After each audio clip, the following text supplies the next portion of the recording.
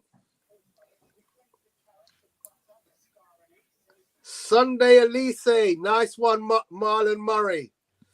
Victor says, Baba Yaro, Baba Ngida, yes.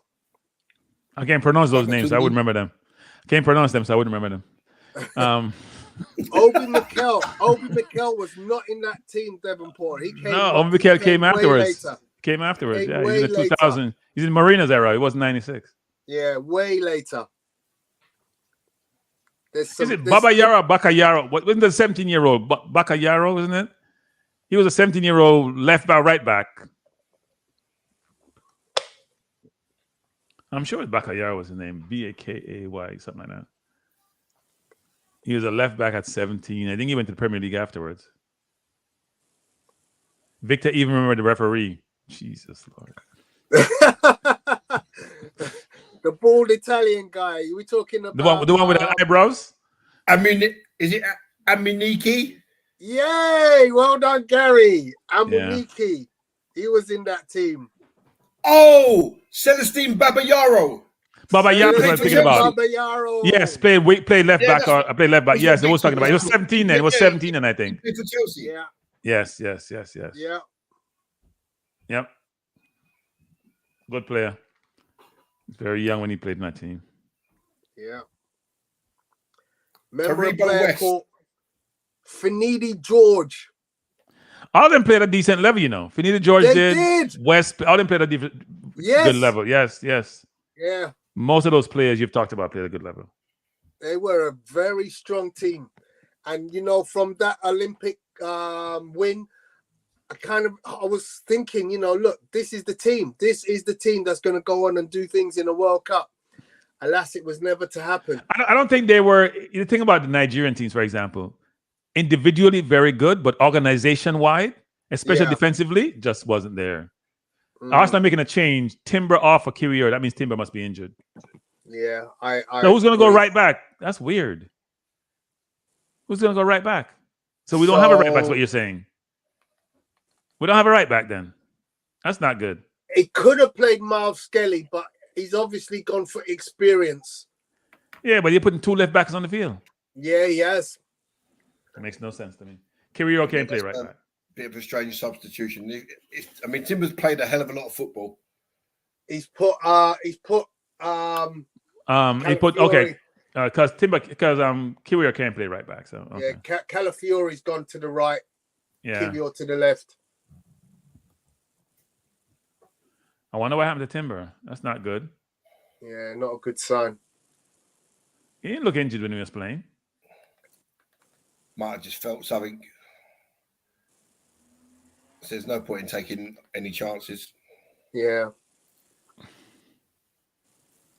So when is Sterling and Jesus going to get a start? No time soon? Southampton on Saturday. Yeah, I think he rests. I think he rests quite a few players on Saturday. Apart from Saka. Never giving Saka a rest.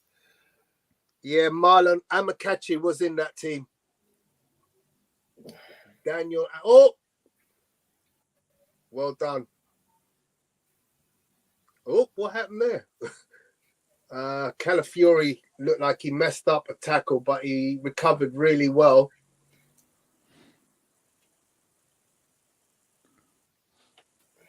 What was that, Kiwior? What the hell was that? He just kicked the ball out of play. Someone says Kanu's age was always a point of contention. It was, as is many an African player. I've always said Partey is not as young as he looks. Yeah. No, you're no, Frankie, I know. You're I'm adamant saying that Partey's not as young as he looks. no. You haven't I'm always saying his face suggests he's not as young as they say he is. That's what I've always said. There's no way Partey is 30. There's no way. They're not 25. There's no way Partey is 30. There's no way he's 30. None. I know we're in October, but that's the biggest understatement I've heard all year. You don't He's not 30. You're adamant. I tell you, if you see Partey at Atletico Madrid, he's fell off quickly in terms of athleticism and his ability to recover. He was a beast at Atletico, covering the midfield. He went to Liverpool and beat Liverpool 1-0. And Liverpool was at their peak then.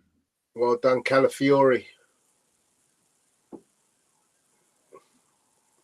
We have not gone into that deep, Tony. See, we were pressing early first half. Yeah. And we jump into this very deep block. I'm not a fan of the deep block.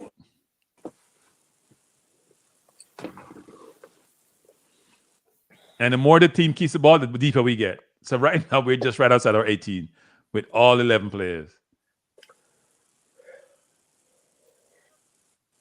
But that was all predicated by the miscue from Kivior. You know, when I think about it, when I look at the way that Hakimi roasted... I didn't know they scored already. No, that was a goal that they've scored. I was just trying to get my stream back, so I clicked on another one. But the man is just short. That's why he got his face in the way. It's not Kai Havertz's fault. Kai didn't raise his arm. He's just too short.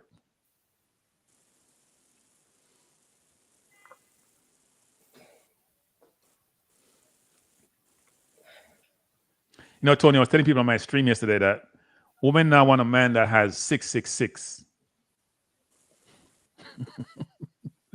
Please explain. Like, what are you talking about? You need to be 6 foot tall, with a 6-pack and 6-figure income. Yes. Oh. So if you're pursuing a woman, just remember you have to have those 3 things. Don't waste their time. Do you know what, Stan? I just looked up at the screen, right, and I see you in that kit with your head down. You know, you remind me of Abu Dhabi. Diaby was a brilliant footballer. Yeah, whose career got cut short by some horrendous tackle. Touch it. Who was it? Who was it that tackled him again and broke his foot? Dan Smith of Sunderland. Oh, yeah. What referee? He's just pulled back. I think Saka for the studs up. What is that for? Oh, handball.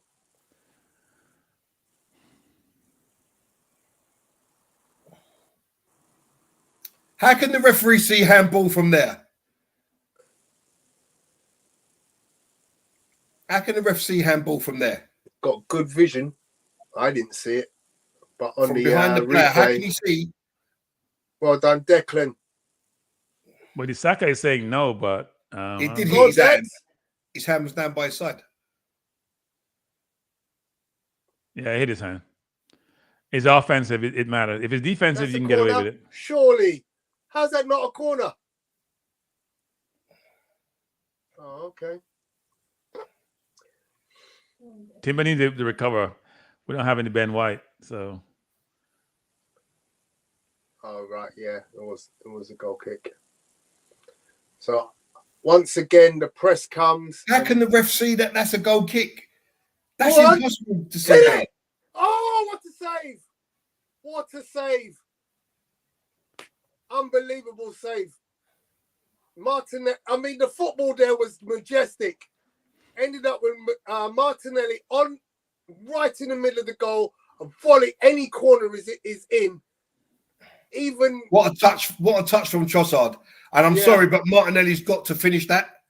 Yeah, I He's agree. got to finish that. He's volleyed it straight at the keeper. Anywhere straight else. at the keeper. You're being harsh, Gary. Come on. The ball is in the air. He's trying to lay on the ball. That's harsh. He's center of the goal, and he's volleyed it straight at the goalkeeper. But he's making the first thing to do is make contact and get on target, right? It's a great save. I've got to give Donnarumma the credit for that. That is a great save. But yeah, it's hard to should be pick the your goal. spot when the ball is in the air. If it's on the ground, I could say yes. I'd agree No, with because you. you practice that all day, Stan. No, it's tough to do that. Listen, It's his left foot too. It's not like his right foot. It's left foot. I'll give him credit because he worked the goalkeeper, but he should have scored that. That's beautiful football, though, boys. What a touch! The way we work But see, the press gets them in trouble. We should be pressing more. Yeah, the way we worked that was superb. Should be 3-0 up right now. We go from one extreme to the next. If we're not pressing, we're deep. Like we go from one extreme to the next. Either we're pressing way up the field or we're staying very, very deep. I don't understand why you would change the tactics because the press was working. Well, you can't press the whole game. You're going to get tired. But at the same time, I don't think it should be that deep, right? You're too deep. You're too deep. You go way down your own half. You're not even pressing the ball. Allowing the man the ball to dictate the game. So Brian's saying, cut it out, Cranky. If that was Kai, you would have said otherwise. No, I wouldn't. I would have said he's not a center forward. So I'm not surprised, but I wouldn't have said otherwise. They're just showing the replay now. Beautiful touch from Trossard. Never touch from Havertz. Yeah, he's got to do a corner there, isn't he? He's got to do a corner there. I get it. He's on his weaker foot, but he's dead central. No pressure. Pick your corner and place that in a corner. Trossard's down, holding on to his knees. In the pain. He's in pain. Yeah. I mean, that was put on a plate for him, man. It come off his shin, I think. I don't think it come off his foot. Does it? I think it comes off his shin. No, it did come off his foot. He's caught it on his foot. Yeah. If he volleys it the way that he's going, it's in the far corner. He's just trying to make He's just trying to make contact. He's just trying to make contact. I don't think you guys realize. He's not picking corners, trying to make contact, get it on target. At this level, you got to do better. On hindsight, you probably can control the ball and take it in. Frankly, you guys still limping, right? But he's playing on.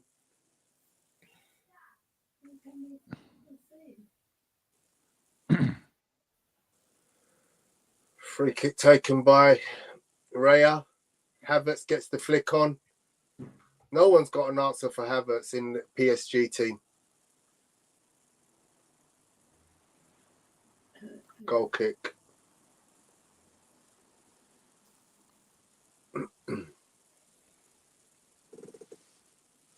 I think Arteta is just discussing possible changes. I see him on the sideline. Yeah. I think he's asking his assistant coach, who do you think I should take off? Because I don't know what I'm doing when it comes to managing games. And once again, Arsenal in possession. Martinelli. Oh. I think that's what he's doing. No, you think so, Gary? I don't think so. Tony didn't hear me, Gary. That's good. Tony didn't hear me. Tony didn't hear me. I did. I was focusing, but when I heard it, I'm like, no, he didn't go there. I'm not a mad man. I'm a thinking brilliant coach. I said about the win. I'll tell you saying to Albert, I think I have to take off Saliba. What are you doing? Let's leave Saliba on. Maybe we take off one of the forwards. Oh, good plan, Albert. Good plan. Arsenal have a corner, which Declan Rice is taking. Arsenal doing their usual set piece formation here. Here's a point, Gary.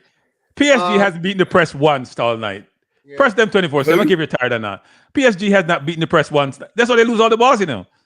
Every time you press them, they turn it over. Donnarumma picks that out of the sky. I'll tell you what, though. Teams that play zonal against Arsenal set piece, it's almost like Harry Carey to me. Yeah. Because you don't know, if you put 6 men in front of Arsenal's 6 men at the back, you don't know where they're going to go. Yeah, the problem you have, though, Tony, you pick your poison. Because when City played us, they play man-to-man, and Walker still lost Gabriel. If the corner is taken right, it's difficult, right? If they take the corner the right way, it's difficult. Oh, we're scrambling to go. Tony hasn't said anything, so. Saka's lost the ball again in a bad place, and Thomas Partey comes to the rescue. What time are you on, Tony? Am I 56:06? 56:41. Oh, okay. Not a good pass, Trassard. Never do that, Trassard. That's really bad. You making that pass in the first place. I'm not in. What a throw! What a throw from Raya. Releasing Trossard straight away into the other half. Give him! Oh, Saka!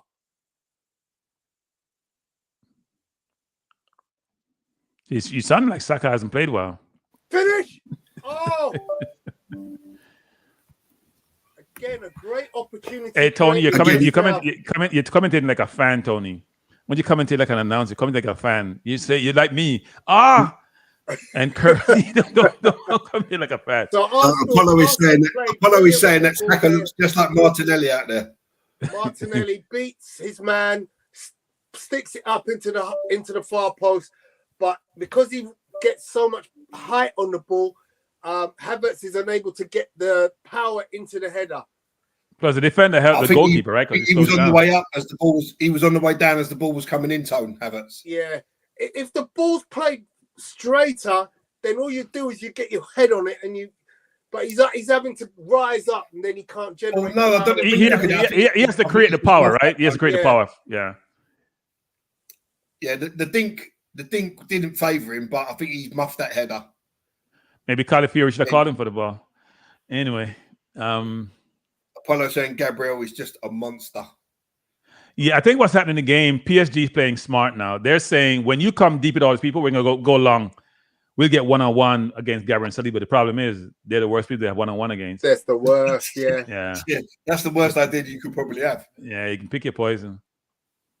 But Apollo also says Havertz and Trossard have been at the heart of everything tonight, and I think he's spot on right there. Hey, but we're not getting enough balls to Martinelli. We're giving Saka the ball, and he's not creating anything, frankly. Yeah, Except the goal. But when the game is done, Saka would have had stats, which looks really good in terms of he score a goal, probably have assists. That's how it works. The goals or he scored a goal, but he hasn't been at his best this season. He's played in fits parts, hasn't he? He's playing to lose his game to Palmer. That's what he's doing. If you don't play better, you're going to be on the bench and Palmer's going to take his spot. If he doesn't start for England, I've got no problem with that. He just makes him fresher fast.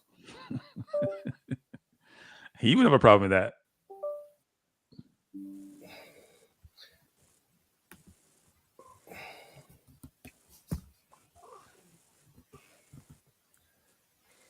What minute are you on now, Tone? 59:36.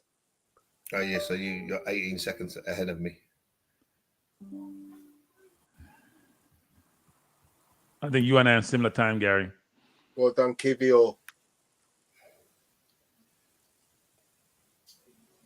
Good pass out, Trossard.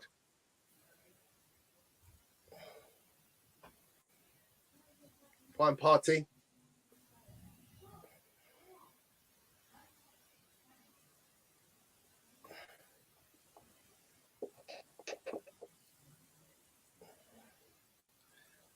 You're in. Well done, Trossard. Havertz.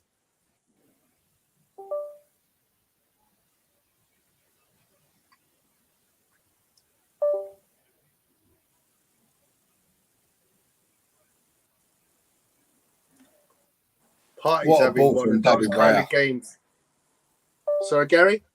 What a ball from Raya to Havertz. Yeah. Pinpoint to his foot. I don't know if you guys have noticed it, but Party's just having one of them games where he's just doing everything right. Yeah, he hasn't. I haven't seen him put a foot wrong yet. Yeah. Nothing flash, but he just keeps the ball moving. He's the right place. He's just doing Thomas Partey things, isn't he? Yeah. He's not forcing the game, so that's good. He doesn't need to force it in this game. I think it's time for a freshen up, though, to be honest. You ever talk to the Arsenal assistant coach? I thought that was you, Cronky. No, it's not me. I have no influence on Arteta. I heard he listens to your channel, man. Probably say burn it. Probably like the JFF say burn it.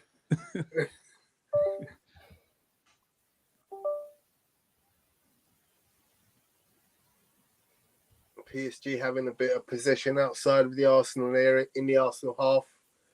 Just moving it around. Because we're just walking. We're not pressuring them. We're just walking. Yeah. They're saving legs. Yeah. Makes sense. You're saving legs. You don't have to chase the game right now. It's all very comfortable, though. Yeah. Arsenal with 11 men in behind the ball. Just the usual dark arts stuff going on here. Nothing to see. Yeah.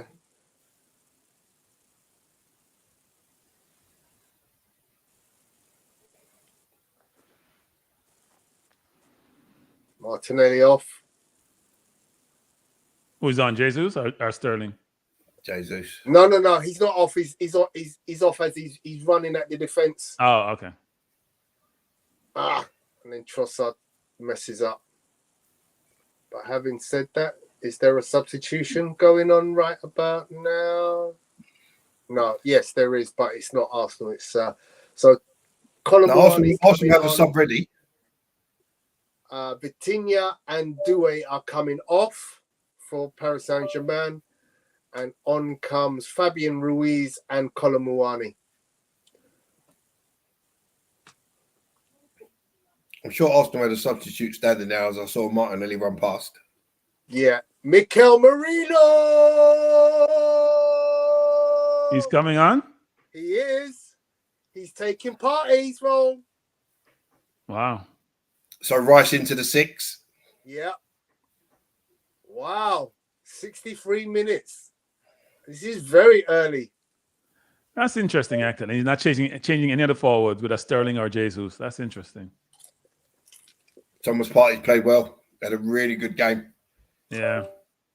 Listen, he hasn't started games in a row like this for us ever.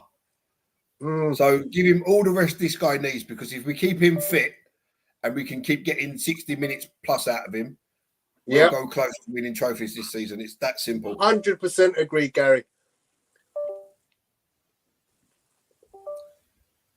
You know, when we look at the players that we've had out injured, you know, over the last couple of seasons, he's been the biggest miss. Yeah. You know, he comes back into the team, don't he? And then we go unbeaten, sort of like with the exception of Villa. He wasn't playing against Villa, though, was he? I don't think he played against Villa when we lost, but then he comes back in and we start winning again and getting results. It's not by coincidence. So just a reminder, guys, no midfielder had as many interceptions in Europe as Mikel Merino last year. I think Saka can come. We can change Saka. Yeah. He's at a stinker, frankly. He scored and he's still at a stinker. Yeah, Hunter Yummy says, need to manage Partey's minutes. I like this substitution. Yeah, totally agree. Right. I do agree as well. Keep the guy fit. We'll go places.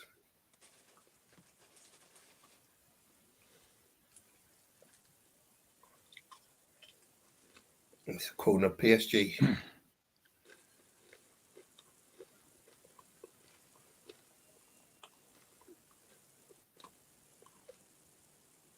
Whoa! Hit the crossbar. The corner came in. Somebody headed it, and it flashed across the front of. Crossbar don't even count as on target one.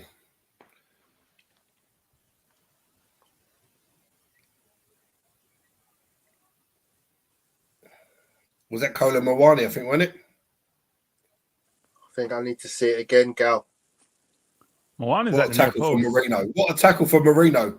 And then Saliba loses it. Come on, you can't lose it there, Willie.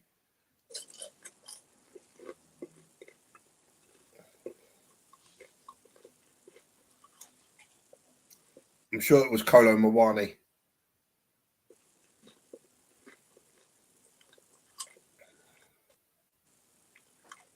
But there we get it's a bad turnover by Saliba. I agree. You can't lose the ball there, Saliba. Yeah, but then we get the first glimpse of Marino nicking the ball in a challenge. And then Kivior gives it away. Shot by Fabian Ruiz goes over the bar. The interesting thing was Fabian Ruiz and Marino played together in the Euros for Spain, which was a dynamic duo in the midfield. They both have amazing stats.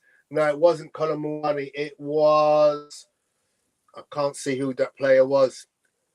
Blonde, curly head fella. I don't know what Kiwior is doing.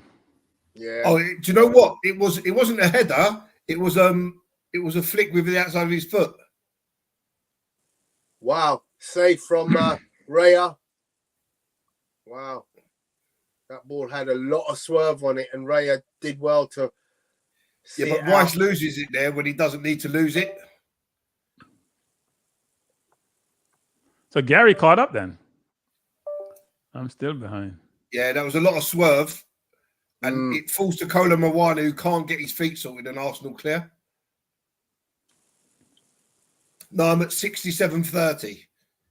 I'm probably Still about 20 seconds behind me. No, 20 seconds. I've lost another 2.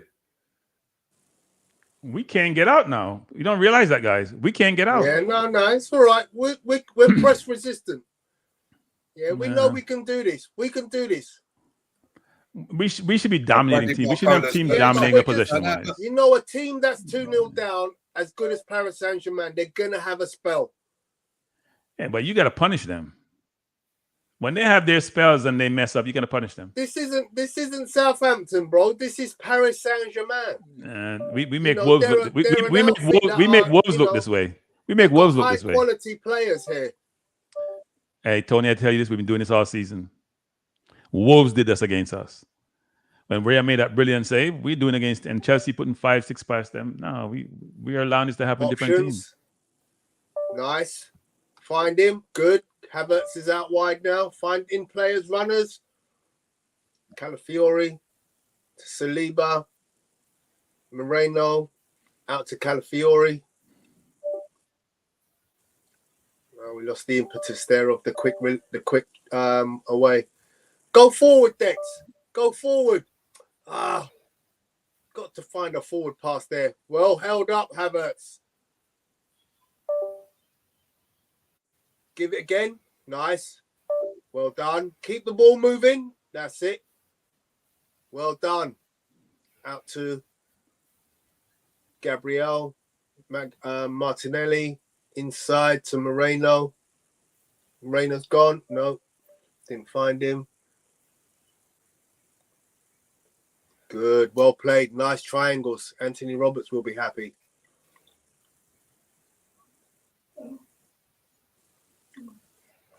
Arsenal switch play. They go from left to right. Balls with Saka. On to Calafiori. He's on the byline. Oh. Just blocked that. Yeah, see, they had the ball, and now we've had the ball for a period and soaked up their pressure. They've got nothing really to hurt us. Fitzroy Grizzle says, bless up, Sir Cranky. Yep, I see him.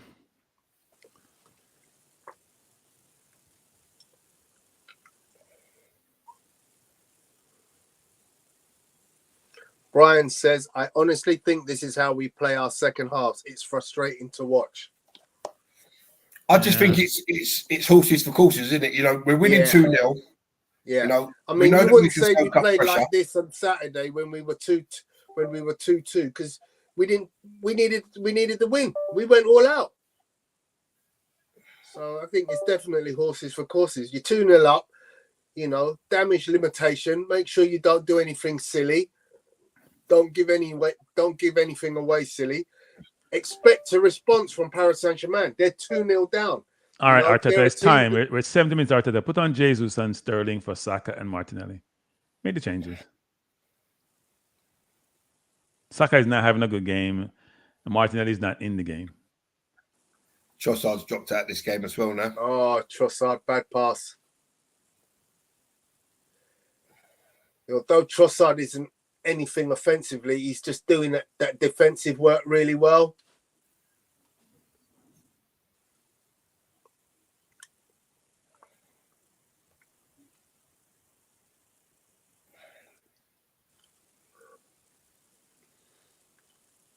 Once again, Paris Saint-Germain struggling to get out of the press. I think, yeah, you're right. It looks like a few tired legs. Don't forget, some of these boys have played 3 games. It's like we're playing damn City. We can't get the ball. We win the ball and we just give the ball back to them. It's ridiculous. They've just given the ball back to us. Yeah, the press was really good there, though. Martinelli, what are you doing? Got to have a better touch than that. Blimmin' hell. Nearly gave the ball away, but managed to hold on to it. Calafiori down the wing. Oh, miss pass again from Saka. I'll probably say Declan Rice's best game of the season. Yeah, he's all right. Yeah, agreed. Hold. Nice touch, Havertz. I think it's just his fitness levels are reaching where we need them to be. What is that? Free kick. Havertz tried to eat the ball.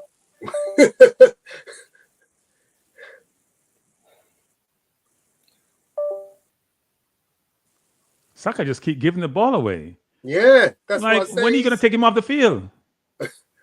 Like, you just keep passing the ball to the opposition as if they're on his team. Here comes Jesus. Jesus is coming on for Leandro Trossard. And we're still keeping Saka on the field. Yeah, I'd give him a break as well.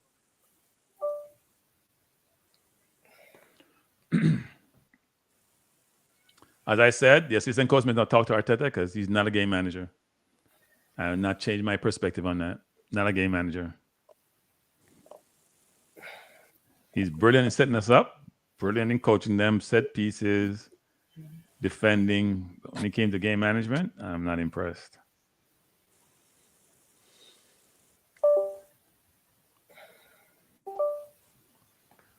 Come, Jesus, don't keep holding on to the ball. We know how you are. You like to touch it and feel it and caress it. Take it home. If he's not doing that, he doesn't feel good. He doesn't feel good if he's not doing that with the ball. Straight into the press, which again, Paris Saint-Germain struggling to get out of the press. Literally, Arsenal with about 8 players in the Paris Saint-Germain half, still in their own penalty area. They can't get it out. And when they do, they've lost it. Who's in? Jesus is in the box. Give it. Oh. But I keep telling you, when we pressed them, they turned over. Oh, no. 2 great chances there. One for Saka, one for Martinelli. Both failed to capitalize. Colomwani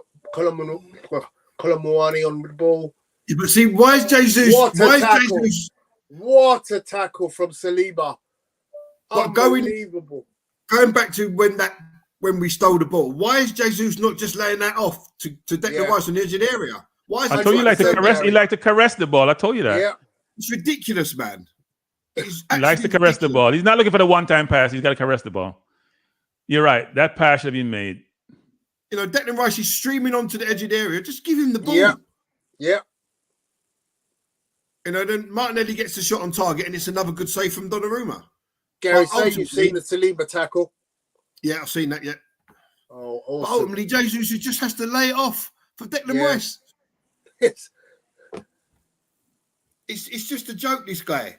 I don't know what he's trying to do. What is he doing? He's trying to score. That's what he's trying to do. He's doing a selfish thing. Saka did it the last game. So that's looking for the pass. He's looking to do. I told you before he came on, he's going to caress the ball and touch the ball, and he's not making the one-time pass. This man must sleep with the ball in his bed at night. Yeah, he liked the ball. Fabian Ruiz trying to catch fight with Calafiori. I know who my money's on. Referee having to get them together. Yellow card for each.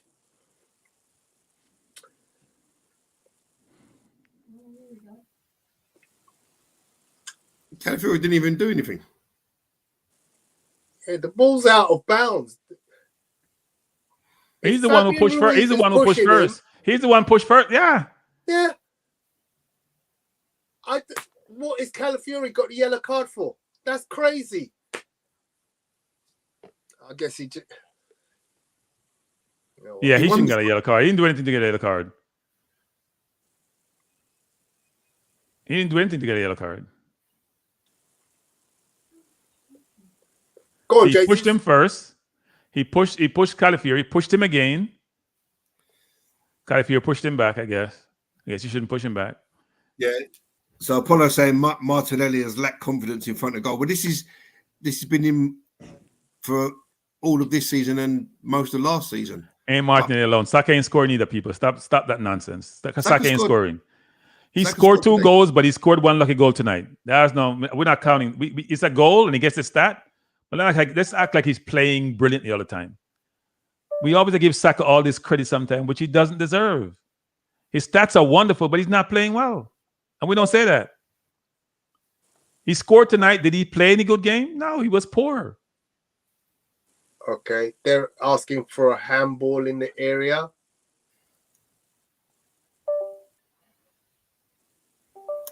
So the ball did hit Calafiori's arm, but it wasn't. It was the ball. The ball hit Calafiori's arm. No idea. Yeah, but his arm wasn't in a natural position. His but arm he wasn't in a the natural ball. position. It's a interesting handball actually. His hand was out. The question is, was he trying to deliberately hit the ball? Do you know what? His arm.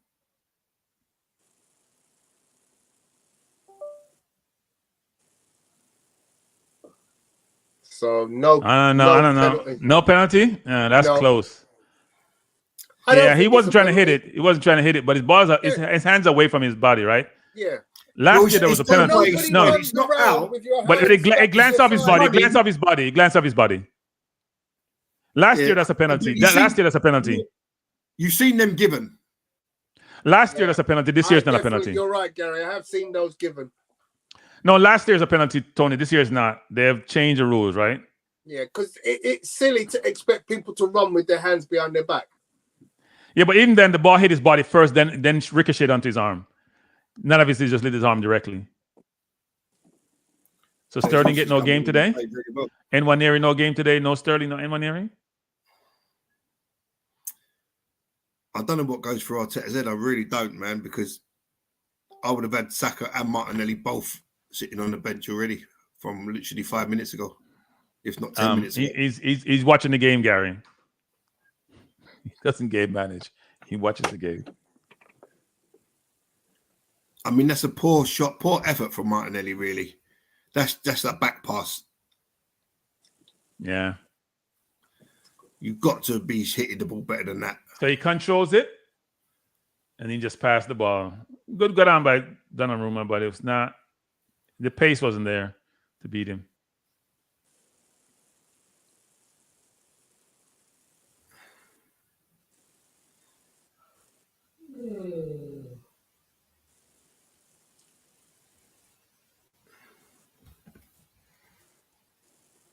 So Arsenal just happy to knock the ball around.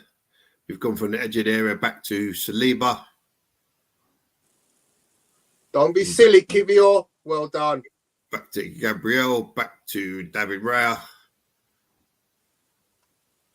Oh, Robert Perez in the stands. I thought you were going to say Robert Perez coming on. That's the stuff that Cranky wants to see. Robert Perez is definitely on the Grecian 2000, man. His hair is just too dark. When I was a courier, I had a delivery in a collection in Paddington, right? So I went to do the collection, and as I walked in this massive house, I clocked the woman's phone screen in it, phone protector. So I said, "Oh, you're an Arsenal fan." I said, "I'm an Arsenal fan." When she showed me it, it was only Perez's wife. It was him on the cover of her phone. Yeah, is she the lady beside him? Is that his daughter? Yeah, that's his daughter. Yeah. Oh, okay.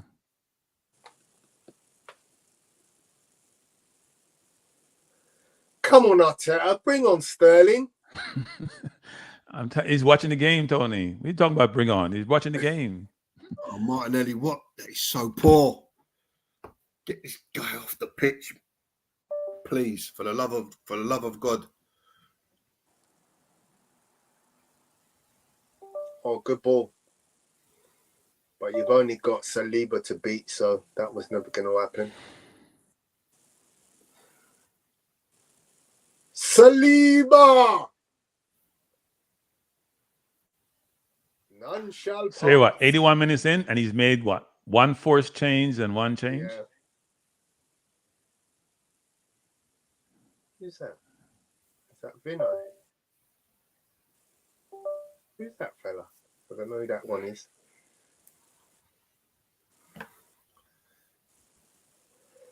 Luis Enrique not looking very happy.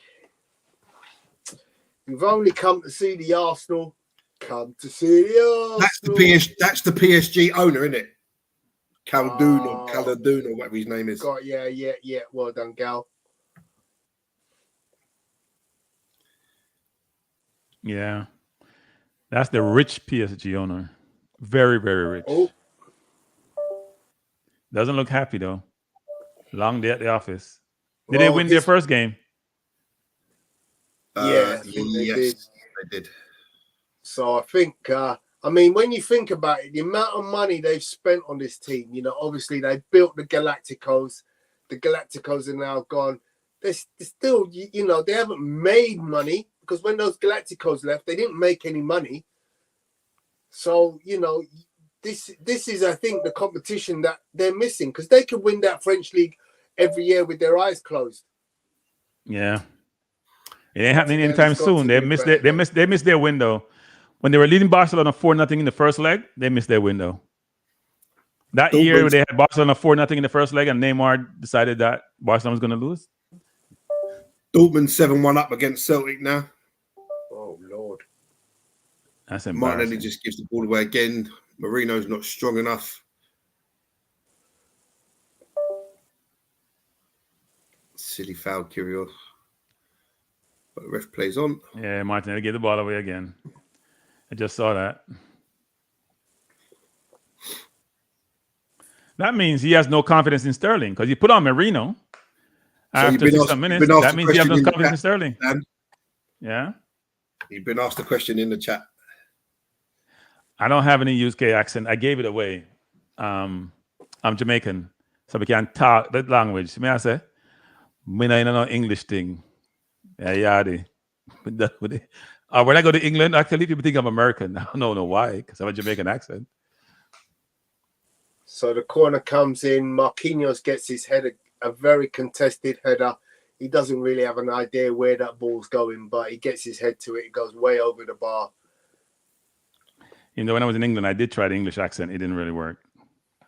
Go on, my old son. Tally ho. I did. Give it a little Tally ho, son. Oh, son. What are you saying, son? What was that, son? Tally ho. Tally ho, old chap. Tally ho is the old way of speaking. Very good hockey sticks. What? Bloody hell.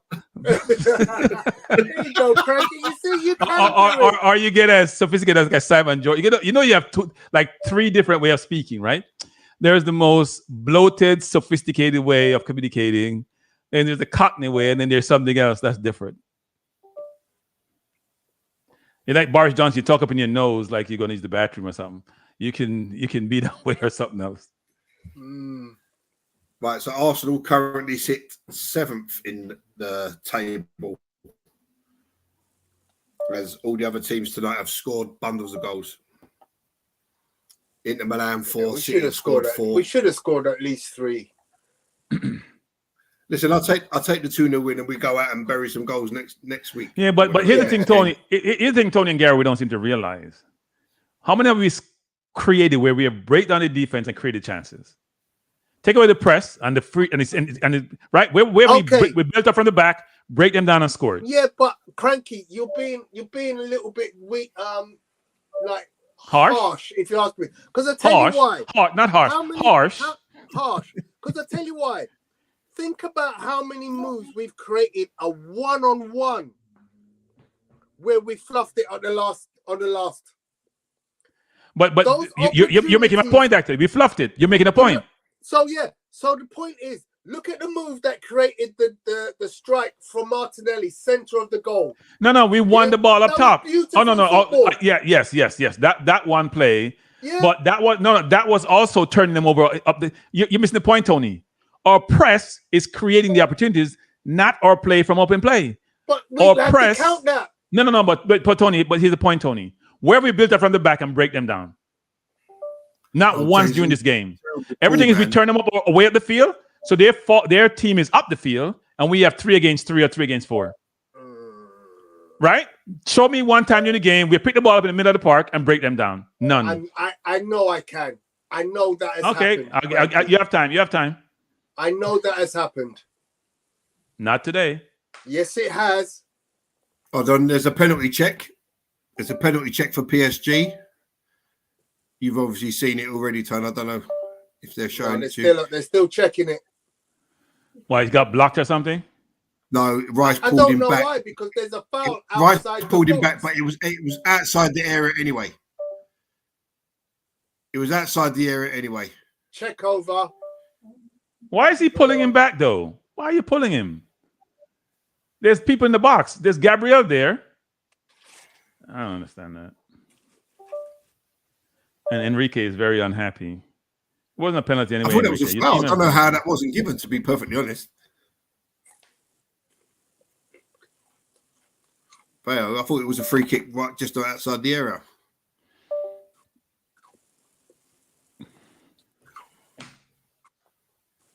So no more changes for the game. Wow. Yeah, that's we just played on Saturday now. That was 3 days ago. I told you, this man manages the game different from what I expect it to be. Seriously.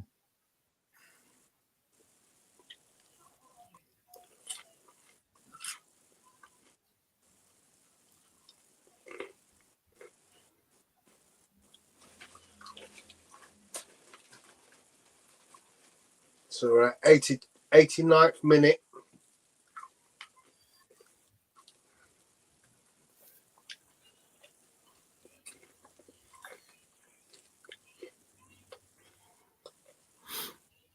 Oh.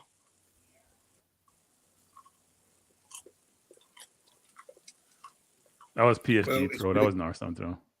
It's been a good day at the office, but I think the boss should have subbed in a couple of more people. I'm not going to blame the boss. He can't do what he's not programmed Let's to. be honest, boys. We're still missing the missing piece is Odegaard. When he's playing, we know we're a different animal.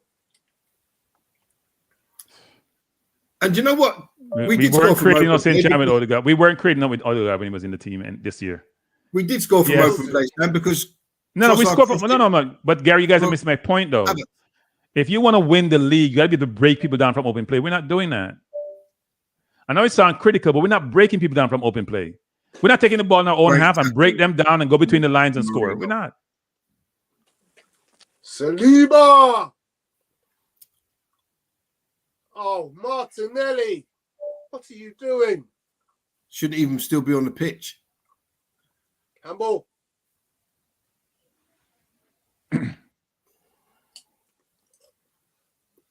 Well done, Havertz.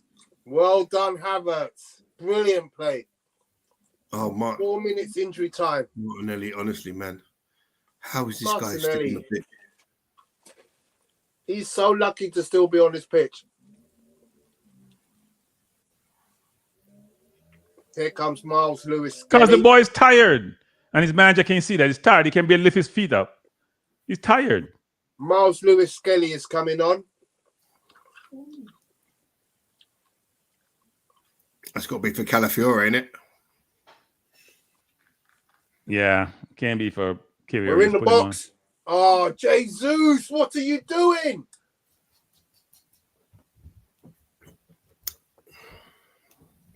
Havertz is walking like, was it Havertz off? It looks like it.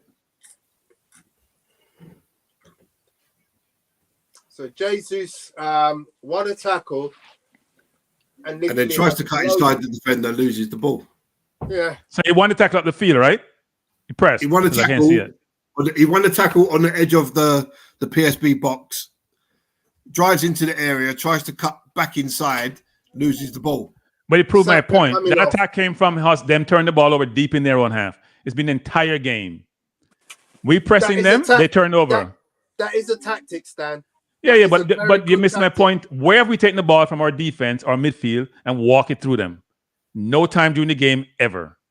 That cannot be okay because it's going to haunt us during the season. I'm telling you. I watch this all season. We're not breaking anybody down. Seriously, we're playing as vanilla. Stan. Playing as vanilla. Watch the game on Saturday. We They played against literally Leicester, for created- Christ's sake. They scored. We played against Leicester. Oh, so we have to ignore the Leicester game, right? No, For but your we statistics break to down work. Leicester. We walk Leicester through the line, or we score some set piece and some other flimsy goals. Like the last goal we scored against Leicester. Like really? Stan, Yes. we created 36 shots. I didn't. You know, sometimes I'm a stats Go lover. watch it again, my friend. No, I did watch. I did watch a I'm game. not I did watch a making it game. up. I didn't 36 watch a game. shots. We play a decent team, and offensively we struggle. It's been happening all season. Play a decent team, offensively we struggle. My two wingers, not happening.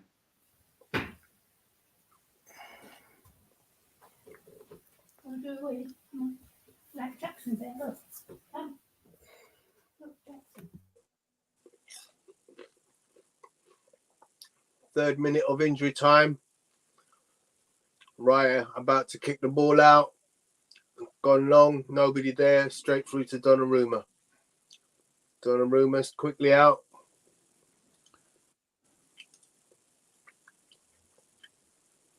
Oh, he took off. Saka came off. I thought it was Yeah. Havertz. Oh, Saka played this long is surprising to me. Should have come off a long time ago. Oh, not Calafiore.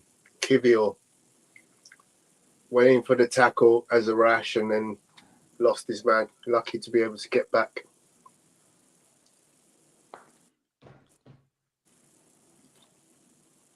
Nothing giving there, ref. Come on, please. So Miles Lewis Skelly concedes the free kick. It's to the right of the goal. In line with the penalty box. At least he's putting on one or two of the kids nowadays. Before we'd never put them on. Now they'll get 10, 15 minutes. So that's good.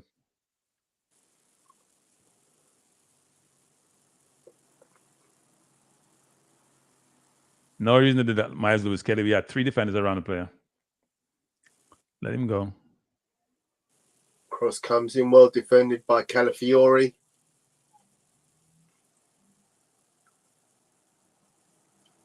Keeper, well done. Excellent handling from Raya. That should be it. Yep, that's it. Job done. 2-0. Thank you very much. We'll take that all day. I'm quite happy with that performance, Stan. I'll be honest with you. I know. I can tell. I can tell. It's obvious you're happy. nothing gets past coaching. I'm neutral. I'm not going to say I'm happy. I have long-term concerns about my forward line. I have long-term concerns. I'm happy. Listen, I'm just happy we got the win. My defense is always brilliant, and will always be brilliant. But I'm not totally happy with my forward line. I'm going to say this against the criticism of the forward line. The guy on the right-hand side of the forward line gets a goal or assist a game. Yeah. The guy in the center of the forward line has scored in 7 consecutive games or 6 consecutive games. Good. And he gets goals on a regular basis. He's probably the hardest working central player of anybody in the league. True. But I'm gonna say this, people, because I hear this a lot nowadays. If you're doing let me just say, if you're doing a job in life and you're not working hard, you should not be in that job. Everybody works hard in that team. No. But we're using the hard work thing, and a lot of time I hear that nowadays, and I'm saying if you're not working hard, you should not be playing. So let's talk about the skill set that we're deploying when we play, not players working hard. Because I'm not just because if you're on the field, you should be working hard. As you shouldn't be on the field. You're a professional. You're getting paid $100,000. Yeah. So when we're playing these teams, I want to see us breaking down teams when we have the ball, not just winning upfield when we win upfield, they can't recover. So if they decide not to play short, how are we gonna break them down? If they decide, you know what, I'm gonna kick it long over your head when you press me, and then break me down. We're not breaking teams down. The player you talk about score a goal a game, his stats are off the chart. I'm And sorry, yet, he keeps Stan. having I'm bad games sorry, and bad Stan. we games. did I break them cannot- down. We just didn't score the goals from the play. Yeah, I can't. So agree Tony with has what not you're yet saying, told me. Stan. Tony has not yet told We me are one breaking play. teams down week in What and do you mean? week out, Stan. We just was- ain't scoring the goals. So Tony need to tell me tonight which sequence of plays we did. I'm only asking for one, where we took the ball from our own half, break down PSG, and almost scored. I'm gonna wait because I'm patient. I don't have that memory recall. No. It could be that. It can't be that hard. You say we had a lot of them. I'll just let you tell me one. I would need to watch the whole first half again, Stan. If you have to watch your whole first half, that's the problem. If you have to watch your whole first half, that's the problem. Whereby we're not we're not breaking them down enough. At least 2 times we should have done in the game. Yes, Stan, yes, we yes, are yes. doing it, but it's not for me to come up with the situation every time for you. If you can't see it, and then my eyes are showing me. My team can break you have down a cataracts. team. You have We can cataracts. create opportunities. Yeah, you have cataracts. You have cataracts. Cause me not see. Can't see. You have cataracts. Sorry. You're not asking good. You're not asking good. Can't help it, Tony. Can't help it, Tony. I can't help it, Tony. I'm sorry. I can't help you. Cause Gary, so Tony, Gary, Tony has eye problems. Gary, please tell me once in this game where we took it in our own half, break them down, and create a clear opportunity to score. I think there was a couple with that we've muffed the ending of it. No. Where we broke them down, not where we wanted upfield, like we pressed them, and that's what we did tonight. We pressed them and took the ball away from them.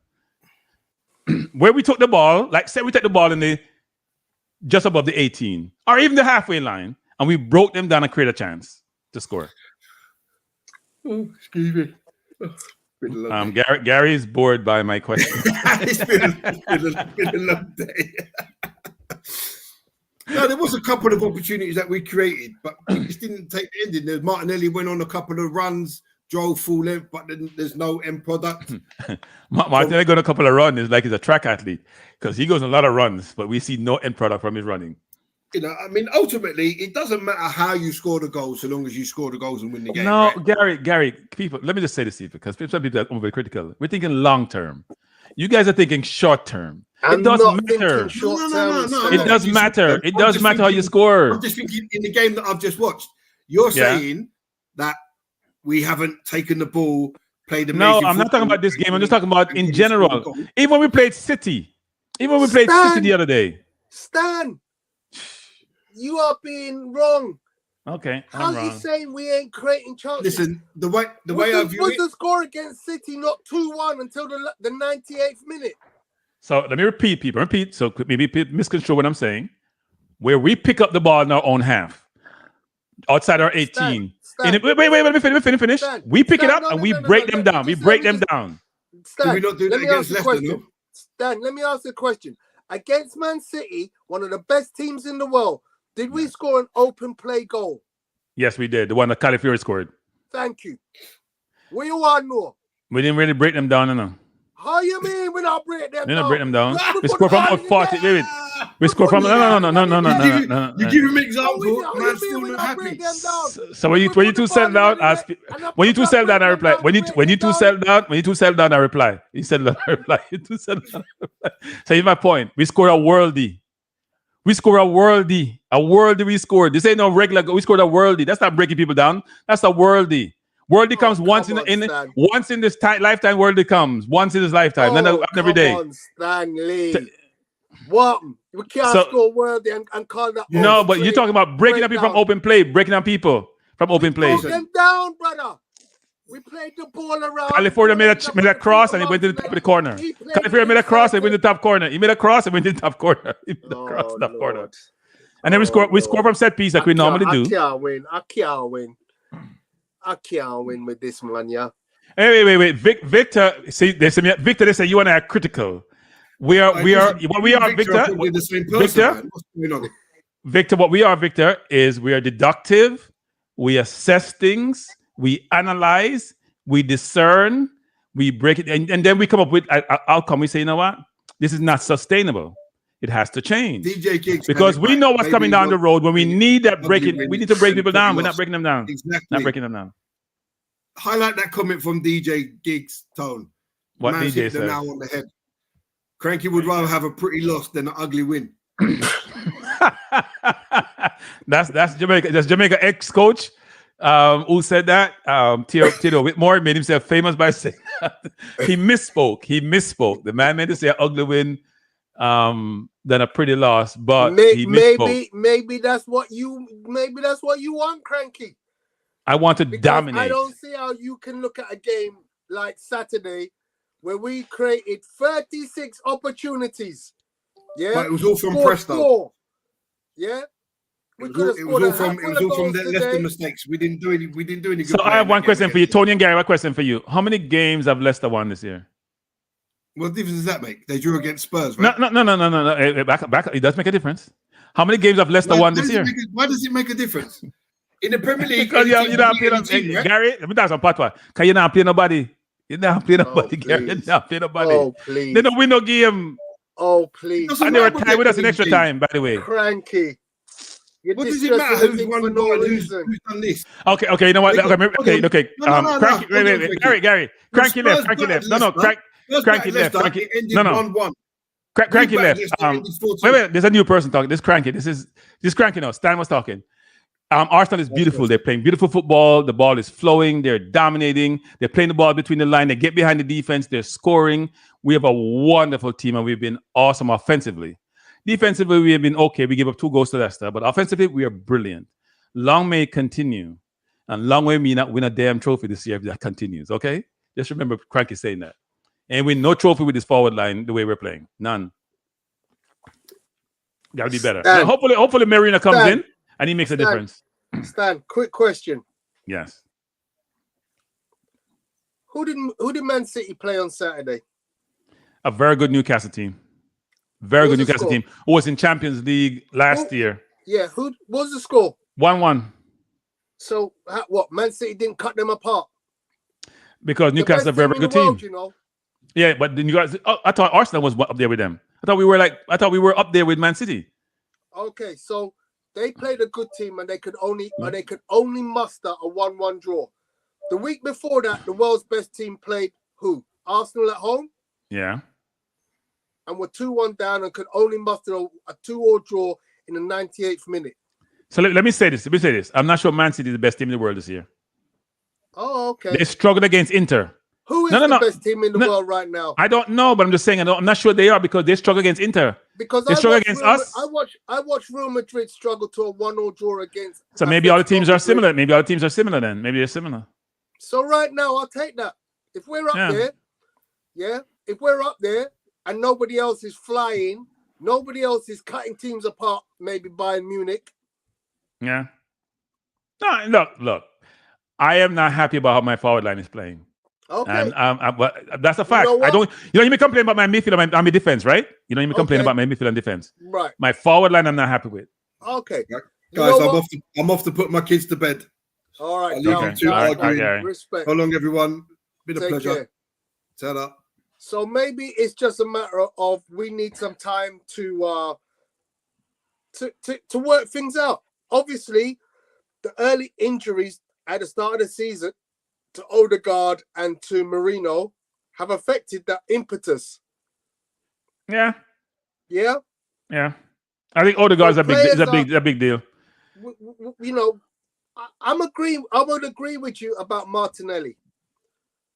I would disagree with you about Saka. I don't think he's played particularly poorly. He hasn't played better than Martinelli. His stats are better, but he hasn't played better than Martinelli. He hasn't.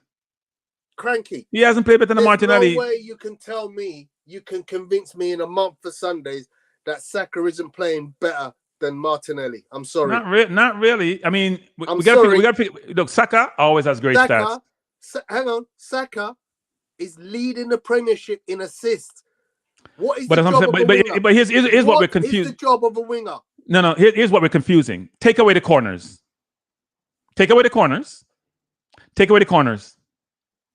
We're scoring a ton of goals from set piece. Rice will have assists. He will have assists because you know what? They do a good job across. Take away the corners.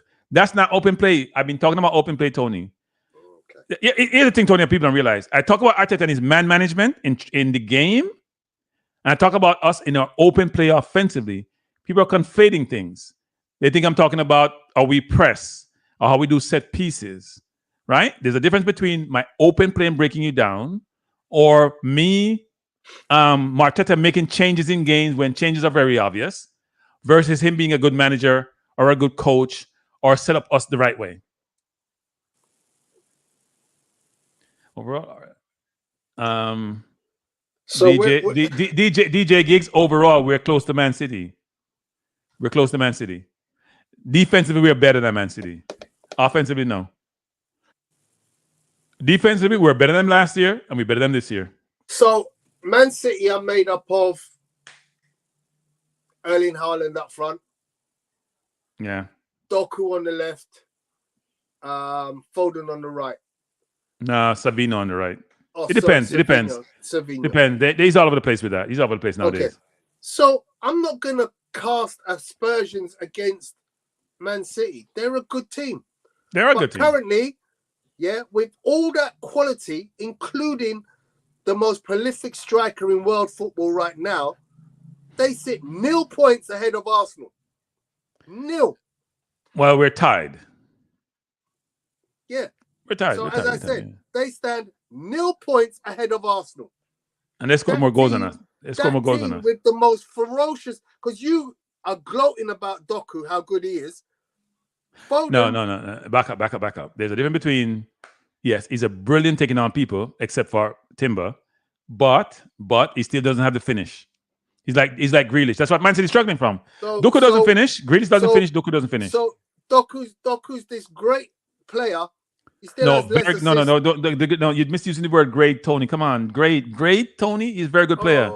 I'm just going by what. No. You talk about Very good this player. Very good player. When I hear you talk about this player, I can only assume that you think of him as a great player because no. you salivate, the mouth, the words, the expressionism that comes from your mouth, Cranky. You sound like Trump. Doku. You sound like Trump. I've never said. You sound like Trump. No. You sound like what's his name? What's his name? Stuart. You sound like You sound like Piers Morgan. No, you sound like Piers Morgan. You sound like Piers. That's not good. Not good look. You sound like Piers Morgan. You sound like Piers Morgan. Not a good look. No, that's not me. I said Doku is a very good player. He can beat you in his sleep, but he has no finished product. Right? Martinelli is becoming similar. Martinelli 2 years ago was putting the ball in the net, assist. He's not getting the stats anymore. Havertz has the stats. Havertz plays good. Havertz is a very good player, but he's not my number 9. Saka grabs wonderful stats. But then watch his entire game. I'm like, damn, how do you get all those stats on? Because I'm not like today. I watch him play and I'm like, I don't see how you don't see it. I mean, yeah, I get what you're saying about the corners, but in play, he's also very good at creating opportunities. No, he does. Look, I think Saka's a very good player. Look, the opportunity, the first shot of the game, he blasts that over the top of the bar. But let's be honest, yeah. He was selfish on Saturday. He was selfish Saturday. He was selfish Saturday. So that's 2 games in a row. I'm showing you. I don't have 2 games in a row. with him being selfish if he scores goals and creates opportunities, my friend. Okay. His stats this season are 2 goals and 5 assists. No. His like I say, stats are wonderful. His stats doesn't reflect his play. I'm telling you, it's a really straight out, crazy aberration. Really, if you look at the construct, which is how do I play okay but I have wonderful stats? That's hard to do. It's hard to do. We're talking about people don't realize. Okay, it's like okay. Haaland's open play is probably awful. Yeah. Haaland goal scoring stats are ridiculous. Similar concept, except Saka's a better open play player. Use the tool to marry it. Okay, so the interesting thing here, Stan, is if those stats were a one-off abomination, I would go no problem. But his stats every season are like that. But as I'm saying, his stats are wonderful. So is Haaland. The same Haaland, Morakin says is a League 2 player who scored more goals than anybody else in football. It's just the 2 things, Tony, which is what my open field play like, and then what's my stats at the end of it. Saka to me is okay this season, but his stats are great. He's been okay. If you watch the entire game, you're just like, really? He's that good? But you see the stats, and you're just like, damn. 19 assists, 15 goals year after year. Then I watch the game, and I'm like, why am I so critical? Because I want more in the field of play, frankly. Some games he plays brilliantly, but it's not been that way over the last season or the beginning of this season. Okay, Saka's about to talk. Do you want to listen in? Of course. I love Saka. Okay, here we go. I love Saka. And it looked very comfortable as well. And perhaps on the pitch, there were times where you felt a little bit more under pressure. We were just talking, if we can start, about set pieces and how successful Arsenal is with set pieces. And tonight, of course, it was your free kick that scored the second goal. Tell us a little bit about, I mean, you're not going to give us any trade secrets, are you? But tell us a little bit about how you work on those and how you constantly fool defences. Yeah, well, I don't want to give you too much information, but we do work a lot. Most days of training, we do a lot of set pieces. So, you know, for me and for the boys, you know, it's not a coincidence that we're scoring every game. And so successful again, you know, tonight in a different way, your free kick. How did you find that match tonight in terms of the opposition that PSG gave you? I felt in the first half we were very dominant. We could have scored more goals, but obviously second half they came out, and yeah, we had to defend a bit more. But overall, I felt we deserved the win. Talk to me about your confidence right now, brother, because the way you're moving on the pitch is like you feel like nobody can stop you, and then the talent that we're talking about from the set pieces as well, next level. So talk to me about how you felt since the summer coming into this season. Yeah, well, I think this season there's a lot of hunger in my belly. Previous years, you know, I've come runners up a lot, so you know, it's just that spirit in me that I want to win this season. I think that's where it's coming from, and of course, I believe in myself a lot. So, you know, with those two things, it helps. Can I ask about the flip of that, the demands of a modern day winger? As a young winger, for young wingers that are listening, and maybe the demands that manager puts on you, not just talking about you good bits, cutting inside, scoring goals, all these things, but in the second half, when you have to go into that deeper block, you kind of get pushed back into it. I've never seen a team in the modern day, maybe Manchester City, with wingers that are just so ready to sprint back. In terms of, is that something that you've learned from the manager and you've just taken on board? Yeah, of course, you know, all attacking players, we're all attacking minded, we want to go forward, but the manager has emphasised a lot the other part of the game. I'm sure if you stand on the side, you can hear him a lot when we're out of possession as well. But yeah, it does take a lot of sacrifice and discipline because, being honest, I do want to be more forward, but you know, it's what the team requires. And you know, when I see the results, you know, we have a lot of clean sheets, so it's paying off. So it just encourages me to keep doing it. Me, Gabby, all the other players that play wing in this team. You're obviously hungry, you describe in the belly of having a couple of seconds in the Premier League, going right down to the wire last season as well. That's on that level. In terms of the Champions League, and it was Arsenal back in it again after a few years out, got to the quarterfinals. Does this season feel like one you can go all the way? Yeah, we believe in ourselves. We believe we're a top team. We showed that tonight. I did tell the boys, you know, we have to make a statement, and you know, when big teams are coming to the Emirates, we have to show them that they're going to be under pressure for 90 minutes here, and we have to do the same when we go away. So that's the belief we have in ourselves right now. Yeah, and you led them obviously tonight as well. So much experience for one still so young, the most experienced Arsenal player out there. When you look around, you've got other exciting young players coming through on the bench as well. It must feel like you're in a really good place right now as a club. Yeah, personally, I think there's a lot of things I've done in my career, but you know, wearing the armband and walking out the team on a night like this and winning, you know, it's amazing. I can't put it into words, so it just makes it even more special. And yeah, I'll keep the armband and cherish this night. Yeah, I like the smiles, man. You look happy. You know what I'm saying? That's the main thing. Is a player like you, like, I'm so proud as a brother seeing you do these things and captaining the side, and the joy that you're bringing, you know, the fans out there. It's a beautiful thing to see. But tell me about what it is you want to achieve this season, because you talked about the hunger in your belly, but what is it that you actually want to achieve? It's easy to say, yeah, we want to win a league, but how do you plan to get there? Win as many games as possible.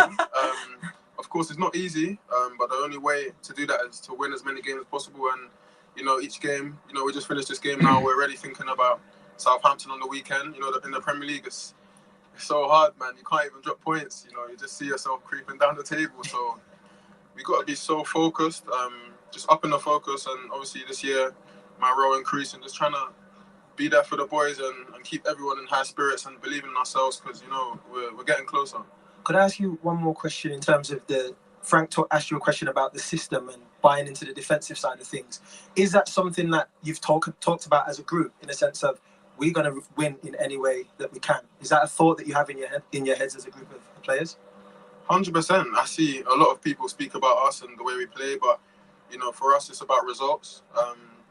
Different games have different contexts, and we have to do whatever it takes and win in any context. Whether we need to win on set pieces, whether we can play our beautiful football, whatever it takes, we just want to win. Thank you so much, Mikhail. Obviously, you've got a busy few weeks with Arsenal and then with England, and we'll see you back here in 3 weeks' time for Shakhtar Donetsk as well. So see you later. Yeah. Thank you so much. Thanks for coming to speak to us. I think Apollo is so critical. Great to see, of course, so much young English talent on show tonight. Actually, Ashley Cole popped in, didn't he, to have a quick chat, and he's here kind of looking at that English talent as well that's on display. You've got talent for Arsenal, English talent on the bench as well, and Cole Palmer scoring 4 at the weekend in the first half. But it's very exciting. Well, yeah, and what's exciting? Listening to work. So Apollo is very critical, Tony. She's critical as in soccer, so he's been awful tonight. Apollo is so critical, Apollo. Here's what Apollo does. When it's the player he loves, like Havertz, you can't say anything bad about them. But if somebody's soccer who he tolerates, yes, you can be critical, Apollo. We can all criticize Apollo because I see you beating me about if I mention anything about Havertz. So Saka scored tonight. Havertz scored tonight. And Tony's here beat me about Saka too. When Saka, you said he was awful. I didn't say he was awful, didn't I? See, you say he was awful. I didn't say he was awful. I say he was okay. The manager's here. Let's listen to what Arteta's got to say. Quite straightforward tonight. Yeah, really happy. Obviously, we play a big opponent. A team that has a lot of personality that is really difficult to deal with, especially when you don't have the ball.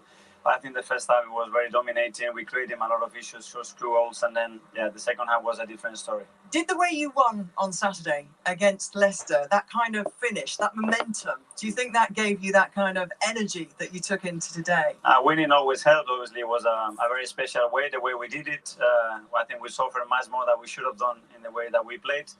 But yeah, that's a different story. Champions League brings different demands. The game is very different to the Premier League, but I think we handled it really well.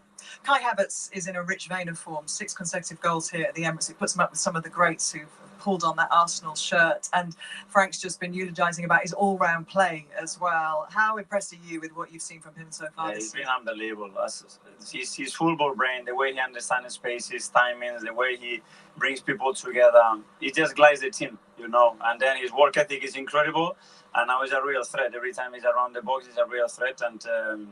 And it's one of our main players at the moment. And we have Bukayo come in as well, who of course tonight got on the score sheet with another one of your set pieces. He was again on the score sheet at the weekend as well, helping out there with corners. So tell us a little bit about how delightful that is for you as a manager when your set pieces come off like that time and time again. And I know you have specialist coaching and you spend a lot of time on it, but the fact that oppositions are still not quite working out what you're doing.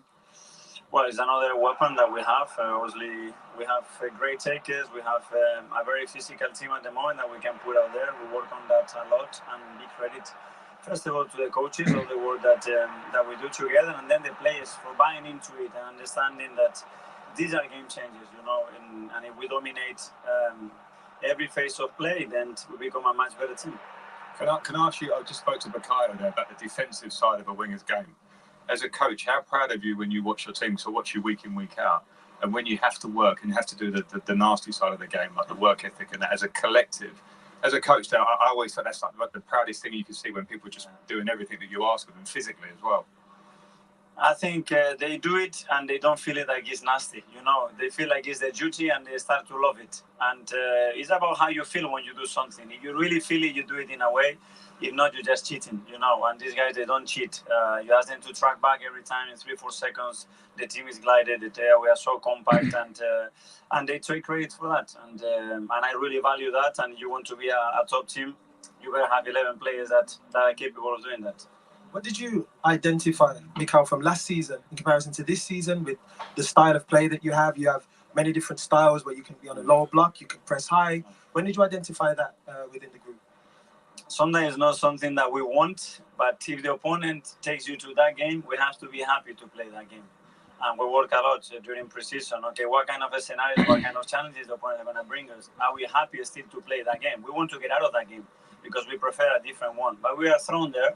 We want to continue to win in any context. We better adapt to that. Well, Luis Enrique is inside now with his team, who, of course, there's a lot of parallels with you two in terms of the clubs that you've been involved in and the pressures as well. Two big capital clubs and the expectation for PSG. Will you have time to ruminate, have 10 minutes together over a glass of Rio? Yeah, I'm going to invite him now. I love him to bits. He was great when I was little. He helped me so much. He was a very special character, as you said. And so that's your very best red wine tonight. Really happy to see him, and yeah, he's invited. You never invited me in. Chelsea Arsenal fans. There's a lovely embrace there. Go and enjoy your time with him. Thank you so much, Mikel. Thank you.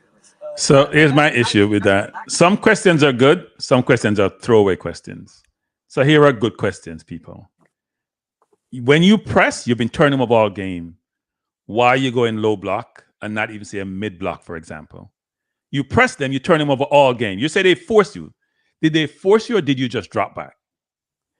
Sometimes we ask these throwaway questions like, why are you asking the question? Is it now a culture you have about how you play defense? Because your players seem to enjoy it, even the offensive players. Have you instituted a culture in the team about playing both sides of the ball versus saying, you know what? You drop back well, they see like to run back.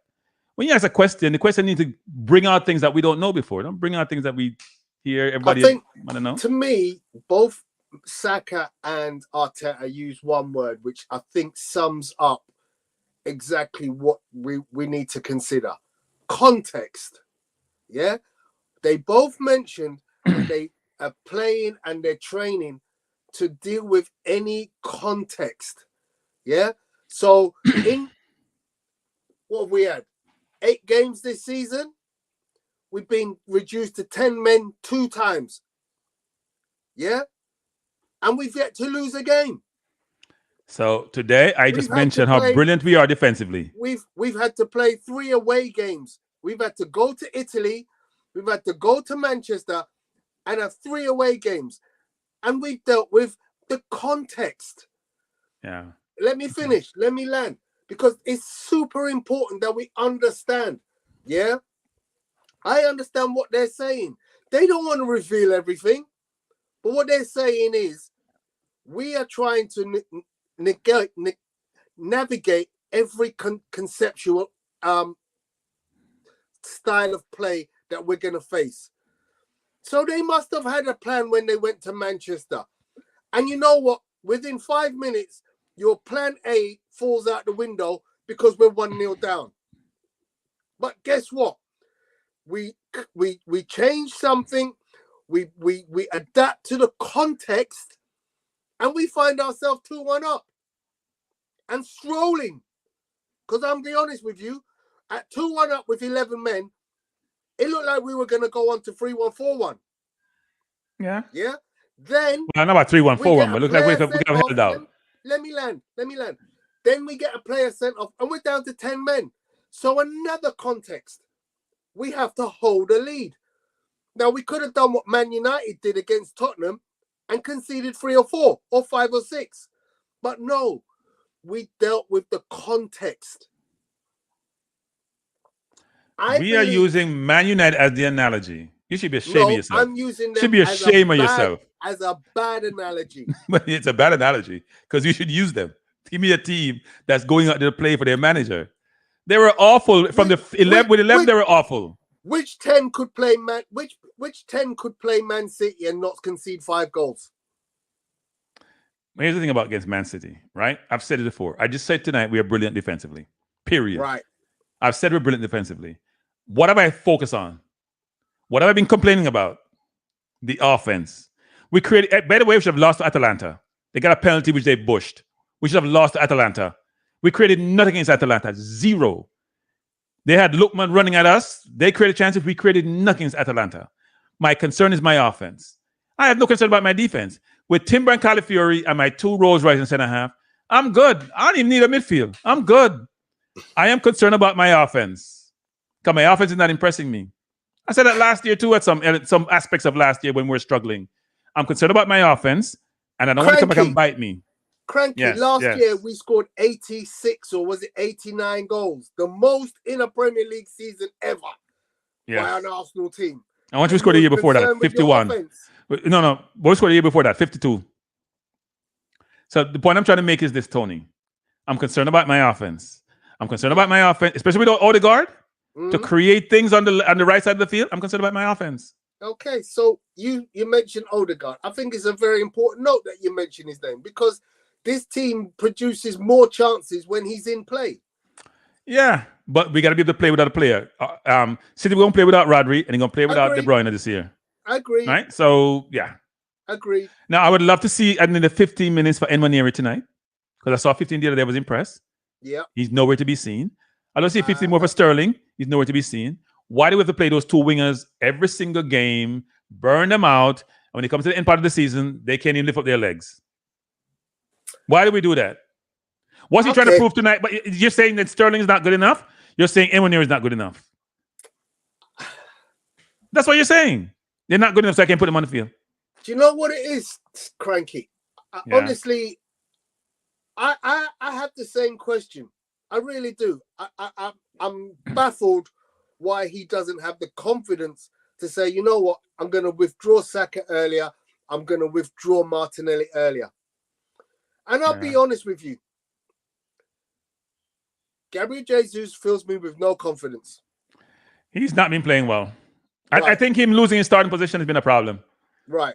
Because when he first came to us, he was playing brilliantly, wasn't he? When he first came to us. If I'm playing in the Champions League against Paris Saint-Germain, I'm not really feeling confident to bring him on at 60 minutes to 70 minutes. Yeah, he's turned the ball over. I'm waiting till the 80th for him. I am. Yeah. I'm giving him you're right. You're right about Gabriel. You're right about Jesus. Right. Okay. Yeah. Let me give you the other player that we want to see. Yeah. The other player is clearly Sterling. He's young to the team. He's new to the team. He has to pick up on style of play. He has to be at the right place physically to do the job that Saka and Martinelli do so well. So here's one thing you should think about. No, you should think about this. Let me just finish. Okay. Finish. Yeah. And I'm being honest with you here. I want Raheem Sterling to succeed. I want him to be a brilliant player and show Chelsea what a mistake they made. But I'll be honest with you at this stage, Cranky, I don't think he's ready. Because even in the small amount of time that I've seen him, right, I don't think he's ready. Don't forget, he played the whole Carabao Cup game, which I was at. I don't think he's ready. Okay. So I understand. I do. I don't want Saka and Martinelli playing 90 minutes every game. But I understand it. In the same way, I don't want Trossard playing in the role that he plays because he ain't creating much. And let's be honest, he's not a great 90-minute player. He's wonderful off the bench. But I understand it. And the reason is he's attuned with the way Arsenal play as a system. And in a defensive mode, remember at the start of the game when I went, that is why he plays Trossard. Because when PSG broke and they had an opportunity, there was a player came in at last minute and cleared, and it was Trossard. And him and Havertz may not be the prettiest of players, but they understand that defensive system. So I would agree with you wholeheartedly, but I think you're missing something. So okay, go ahead. Unless you're going to say, well, this player is used to the system because it's a Spanish system. Marino came in the 60-something minute, early 60 minute today. He ain't played no football since when? He damaged his shoulder. He ain't played since the Euros, right? He only got a few training sessions. So that means he has much more confidence in Marino than all the other players, including Nwaneri. Nwaneri came in the game against Leicester and looked like one of the best players on the field. In the few minutes he was there. I'm trying to understand the thought process. I'm trying to understand the thought process. Yeah, I can't argue with you on that one. Yeah, I'm trying to understand the thought process. That's what I'm trying to understand the thought process. Yeah. No, I can't argue. Maybe Sterling has passed his prime, right? Because some players like Rooney, after Rooney, 30, they're done. Right? Yeah. That could be it with Sterling. Even though I don't think Sterling was terrible against in the Bolton game. I don't think he was terrible. I think he was okay. Yeah, but you're saying right. he may not be dominant. He's not dominant as he wanted to be against lesser competition. Exactly. Right? But I do think I struggle with certain things I see, which is, okay, you brought Marino in 6 minutes. And that's why the kids are leaving Arsenal. That's why the Hutchinson leave Arsenal. That's why the kid went to Man U, the forward who's scoring much goal in the Man U. Yeah, because they're saying you're not giving kids. That's why you see Palmer leave City, right? People talk about Foden. Foden's player of the year now. He's there for like 3 years before getting the game time. That's why Sancho left City. That's why Palmer left City. Those kids are saying, you know what? We're good enough. We know we're good enough. We play against you in training every day. We dominate you, and you're not playing us. 15 minutes for Nwaneri today. He should have gotten 15 minutes. He should have gotten 15 minutes. Yeah, I can't argue with you on that one. I can't. I'm not saying Lewis Kelly, but I'm saying Nwaneri. Will we all see and say, you know what? He got to go. Don't give him half an hour. Give him 40 minutes. Give him 15 minutes. What is appetite? And see, you know what? Does he belong? Does he belong? Does he belong? Yeah. If you don't, these kids leave. They're not winning anymore. Yeah. You know, I'm sure. Good enough. Yeah, he's good enough. He's good enough. I have to agree with you on that one. Yeah. No, we don't disagree, Victor, that Mourinho missed more game time. He brought him for a reason, right? He brought him to start. He didn't bring him to bring him on the bench. Yeah. But I'm saying he got 27, 26 minutes today. And he just came back from a soldier injury. Showed you get him out for a month. But then you have other players who are there who have pedigree where you're not playing, or some who have potential you're not playing. You're just like, so what's the right? And you took out Trossard who's a 10. So then you took out Trossard as a 10. You put on Jesus, who's not a 10. So maybe it should be Nwaneri versus Jesus. Because Jesus is not playing well.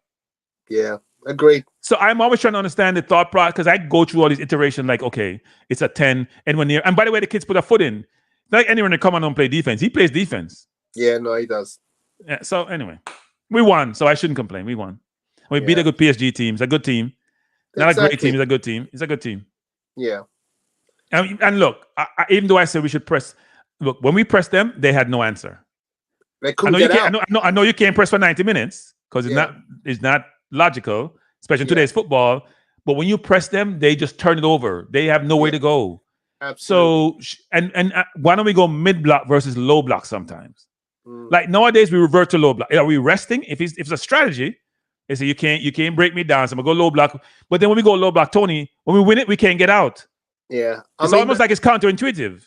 There is also a good reason why you might consider why we fell back into that low block as opposed to a mid block, and that was they still have some very fast players. Because you remember first half, I did say Hakimi roasted Calafiori for fun. True. Second half, Kivior against Hakimi, you can't give him that space behind. True. Yeah, look, I don't think there's a right or wrong answer, but I'm trying to understand the thought process, because when we go low block, unlike some teams that go low block, but they go in low, like Spurs used to do, but you know they're going to counter you and you're going to pay for committing everybody forward. Yeah. We don't have any of that. Yeah. Today, we at 11, we go low block, we can't get out. Yeah. I mean, so I don't understand. Look, Brighton like to play that mid block. It's not serving them too well sometimes. Yeah, so because Tony, there's a difference with Arsenal though. We're like City. We have horses playing in the center of the park. Yeah. Like City has Diaz and Akanji and some of them Ake. You know when you lose it, if you pressure the ball, they won't have the exact pass to make. So it's a 50-50 with your center half. You're confident your center half going to win that battle. Yeah. Right? Brighton have people, I watched them the other day, just giving the ball away. Just giving the ball away. It's not even taking it up. Just give it away and then pay for it. So yeah, look, we won tonight. I will admit, I'm still concerned about offensively how we're playing. I know what you're saying, but offensively, set piece will dry up at some point. I know it's working really well for the last year and a half. At some point, it dries up. You gotta have something to revert back to. And when you break people down, then you know you can score from 3 or 4 different ways, whether it's set piece, breaking people down, whatever. I'm not sure we did that as well.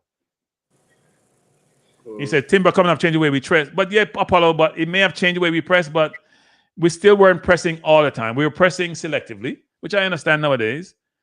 But I'm not sure whenever we press, we turn them over. Whenever we press, we get a chance in this game. We don't have any tough teams the next 3 or 4 games, do we? We have Southampton next, right? Yeah, and then Bournemouth after. I think that's Southampton, and then the international break, and then Bournemouth.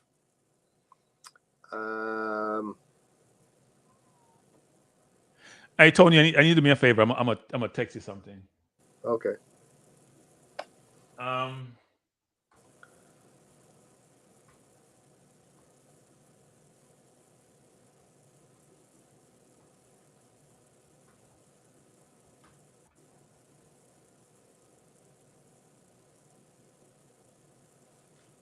I texted something. You can see it. I'm recruiting. I'm recruiting.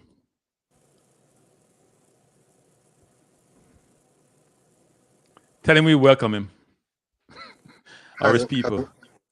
Hasn't come through yet. What? I'm seeing it right here. I wonder why. You do it on WhatsApp? No. I put in the chat, your private chat here. Oh, sorry. No, not WhatsApp. Not WhatsApp. Okay. Yeah. I asked him if he would be interested. Yeah, no problem. Yeah. I'd love to hear what the perspective would be. Yeah. Because I rate him, actually. I know he'd get a hard time when he went to the other team, but I rate him. Okay. Cool. Yeah. So, ladies and gentlemen, I haven't done player ratings. Let me Apollo said vice presidential debate. Do we watch? I don't really watch vice presidential debates, but they don't matter. They're gonna change the election outcome, but it should be an interesting one. Debate. What's that? Yeah. Kamala versus Trump. No, again? not Kamala. No, not Kamala. Walz. JD Vance versus Walz. Yeah. Yeah, I don't think that's gonna change anything. Nah. It should be an interesting one though. It should be lively. Because Walz have these colloquial terms and things that he does, and JD Vance is Ivy League educated. So we'll see how that works out. Let's say people eat. Let's say Haitians eat cats or whatever we said they eat. Yeah. I don't know how, not to make this political. I don't know how people can be so evil, like these two, and they're fraudulent, they're liars, they're cheats, and they're gonna be running for president. Like, don't you have any moral compass? Like, what, you just hide it in the ground or something? I don't get. And then we have black people voting for these people who don't like them. But anyway, this channel is not for politics. Not for politics. I don't think I'm doing a show today. I'm gonna skip today for the rest. I'm tired from TV. I'm tired from TV. I'm gonna get a break. Iran launches a barrage of missiles at Israel. Why don't you people just get over yourself? You only have one life to live. Enjoy the life. Stop killing each other.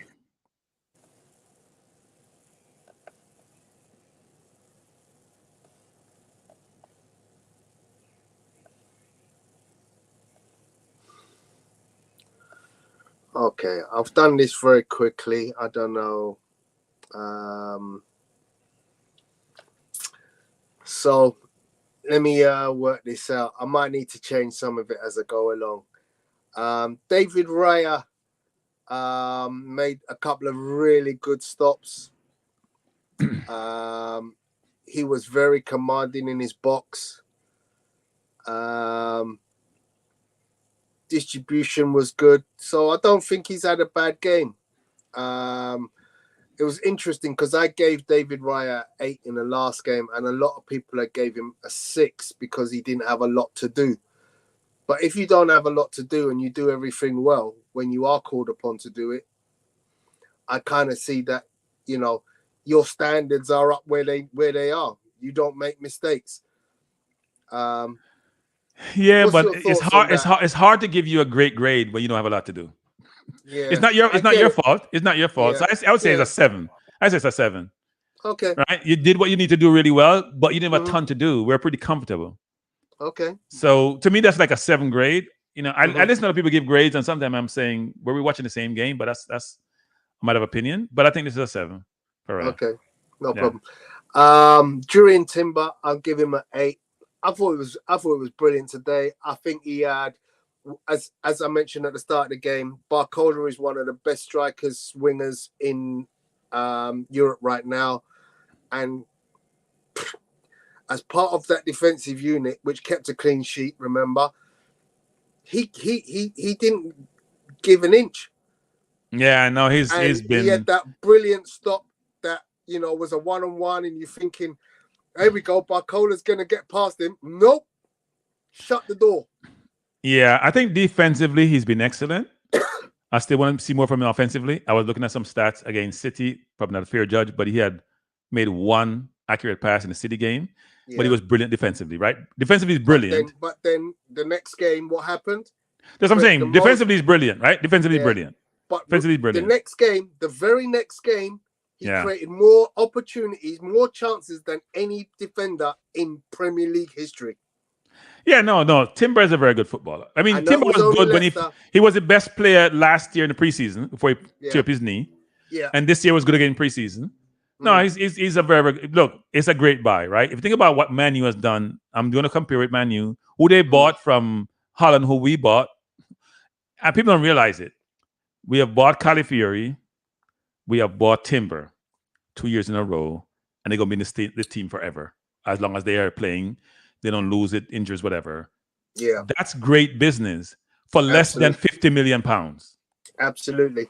Great business. So we can't complain. But both he and Califiori, I think Califiori need to calm down sometimes because, he rushed in a couple of times. He rushes in, but he's so physical. He's so confident, right? He's like a stallion and he believes that he can win every ball and dominate. So, yeah, Timber is an 8. I'm fine with an 8 with Timber. I think, but first, we want to know what happened to Timber, why he came off. Yeah, we want to see that. Okay. Yeah. Saliba,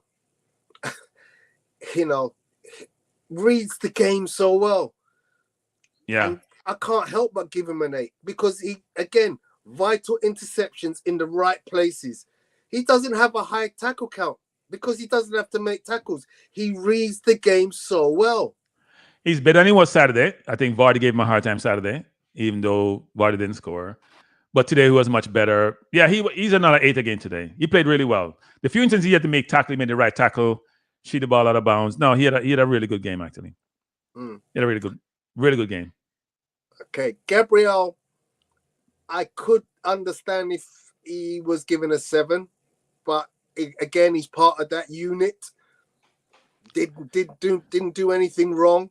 Sometimes I question his distribution, but today he was on point. So here's the difference between him and Saliba. Here's why distribution may not be great. Because Saliba doesn't go over the top. Gabriel goes over the top. Right? He's not brilliant with it, but he's trying to get the ball deep sometimes. Saliba doesn't. Really see Saliba makes a lot of cross-field pass. Yeah. Right? Gabriel does sometimes, played safer than Saliba will. Saliba is better on the ball than Gabriel is. So he'll take more risks. You see Saliba got dispossessed today deep in our own area. That will have the Saliba occasionally. Gabriel will more boot it downfield and start over. But I think Gabriel is underrated, actually. Because when people talk about the middle of the field, they don't give Gabriel similar credit like Saliba. They love Gabriel. They'll say Gabriel is in a good team. Saliba makes him look good. He's physical. But I think he plays really well. Today he had a race with, who he had a race with? Was it Hakimi? He had a race with somebody where he just caught up to him, shoot the ball out of bounds, start over. Yeah, it was Hakimi, yeah. Yeah. To be that big and that quick, that's why I think we should press more because we have 2 thoroughbreds in the back. Who, by the way, Tony, is interesting people. Have they ever committed a foul to get a penalty one-on-one when we used to press high? They don't. Right? They're not tripping you and give away a penalty and play with 10 men. They don't. Gabriel used to get a lot of yellow cards when he first started with us. The yellows have come down year after year after year, which shows he's much more thoughtful in his game. So, yeah, 2 brilliant players. Okay, cool. Calafiori, again, I understand the issues that you have, but, it's all about controlled aggression for him. I think he's learning the league. I think he's learning the way we play. But already he's integrated so well. And considering that, we thought he wasn't even going to train. And then he comes back and he's playing and he's looking good. And, his positional play is superb. He found himself up in the 10 position a couple of times today. And I'm like, wow. Yeah. The upgrade to Zinchenko is good. Defensively, so yes, good. Defensively. But he's also very good at attacking in the final third. Yeah, I think we don't give Zinchenko enough credit to control the game when he's playing the inverted. He takes risk, probably sometimes too much, but he's really good at it. But you're right. Defensively, there's no comparison. Zinchenko So what is would like you give Calafiori today? I gave him an 8 too. I gave all the 4 defenders an 8. Good. I gave all 4 defenders an 8. Yeah. Excellent. That says parted. Obviously, that should say party. He's partying. Yeah, I'm seeing Party coming back to the party of old. He looked very assured today.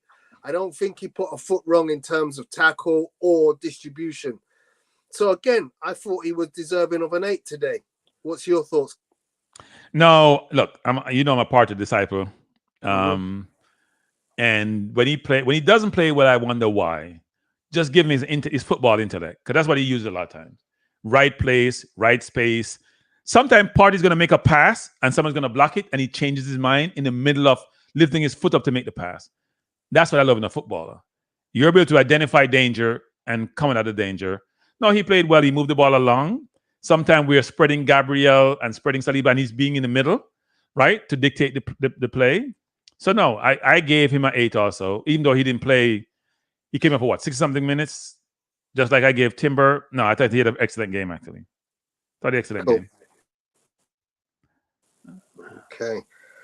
I'll move on to Declan Rice. I think I didn't change what I gave him from Saturday, which was a 6.5. Declan is an athlete. He's a very strong athlete. But he does. I like him. I like him a lot. The 100 million might be weighing heavy on his shoulders now, because I think you look at him now and you go, there are better players in the midfield than him. If we're to pick the team on talent, he's not starting. If Marino's as good as they say he is, he's not starting. Now, that'll be hard for some people to digest, but I'm telling you, he's not starting. He has not looked impressive since the Euros. In fact, the Euros made him look ordinary, and it's carried over to the season. Last season, people were raving about him, because you know what? His defensive work was so exceptional. This season, we need more than defensive work from him. He's not in the 6 anymore. In the 6, he's going to look good because he covers a lot of ground. But I gave him a 6. I didn't give him a 6.5. I gave him a 6. Okay. I am not impressed with his play this season. You look at all the games we've played this season, he's been ordinary. He gets to stay on the field because Arteta will have to have people who are defensively inclined on the field and can cover space, and he wants to manage Partey. But if you're going to pick your best midfield, it's Declan Rice in the midfield. When Odegaard come back, that's the question. He probably will play him instead of Partey, but I don't think he should.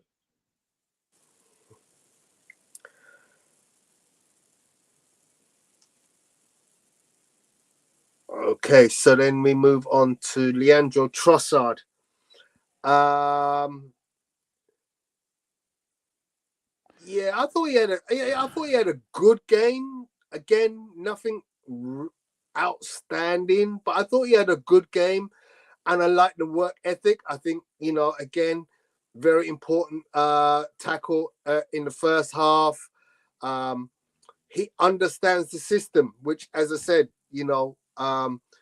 the reason I think Sterling isn't playing is because he's not quite up to speed with how Arsenal work both ways. He may be a great attacker, but I probably wouldn't say he's as strong a defender as Trossard is, or work the same way that Trossard does. So I gave him a 7. What's your thoughts? I think 6.5. I didn't think he did a lot today. Okay. I didn't. I thought he was on the field. He works hard, but I was telling people, working hard to me, as related to Arsenal nowadays or Man City, is innate to how they play football. You don't put in a shift, you're not playing. That's why Sterling probably struggled, because Sterling struggled defensively. He struggled defensively. I watch him at Chelsea, less so at Man City. As you get older, your legs are not there as much. So I gave him a 6.5. Okay. He works hard. Yeah. Saka a 7. Obviously, he gets credited with a goal. Again, the GA for him is phenomenal. While I'm talking about Saka, I've got his match statistics. Okay. Let me get rid of that so you can see what it says. So there's that one. So Bukayo Saka has scored the first direct free kick for Arsenal in the Champions League since Thierry Henry in 2002. and they've played 143 games in the competition in that time. I mean, that's just unreal. The other statistic that I have for you here is his stats. Bukayo Saka's games by numbers against PSG. 58 touches, 23 of 30 passes completed, 9 duels won, 7 touches in the opposition box, 3 take-ons completed, the most of any player. 2 shots, 2 fouls won, 2 tackles won, 1 chance created, 1 goal. So he might have had what you consider to be a poor game, but those statistics again show he was very involved in the game. He had a lot of touches, 58 touches.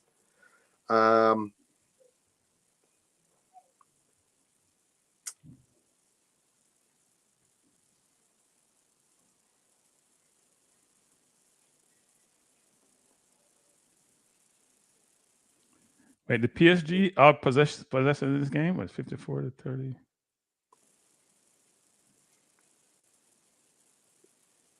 Possession 64%.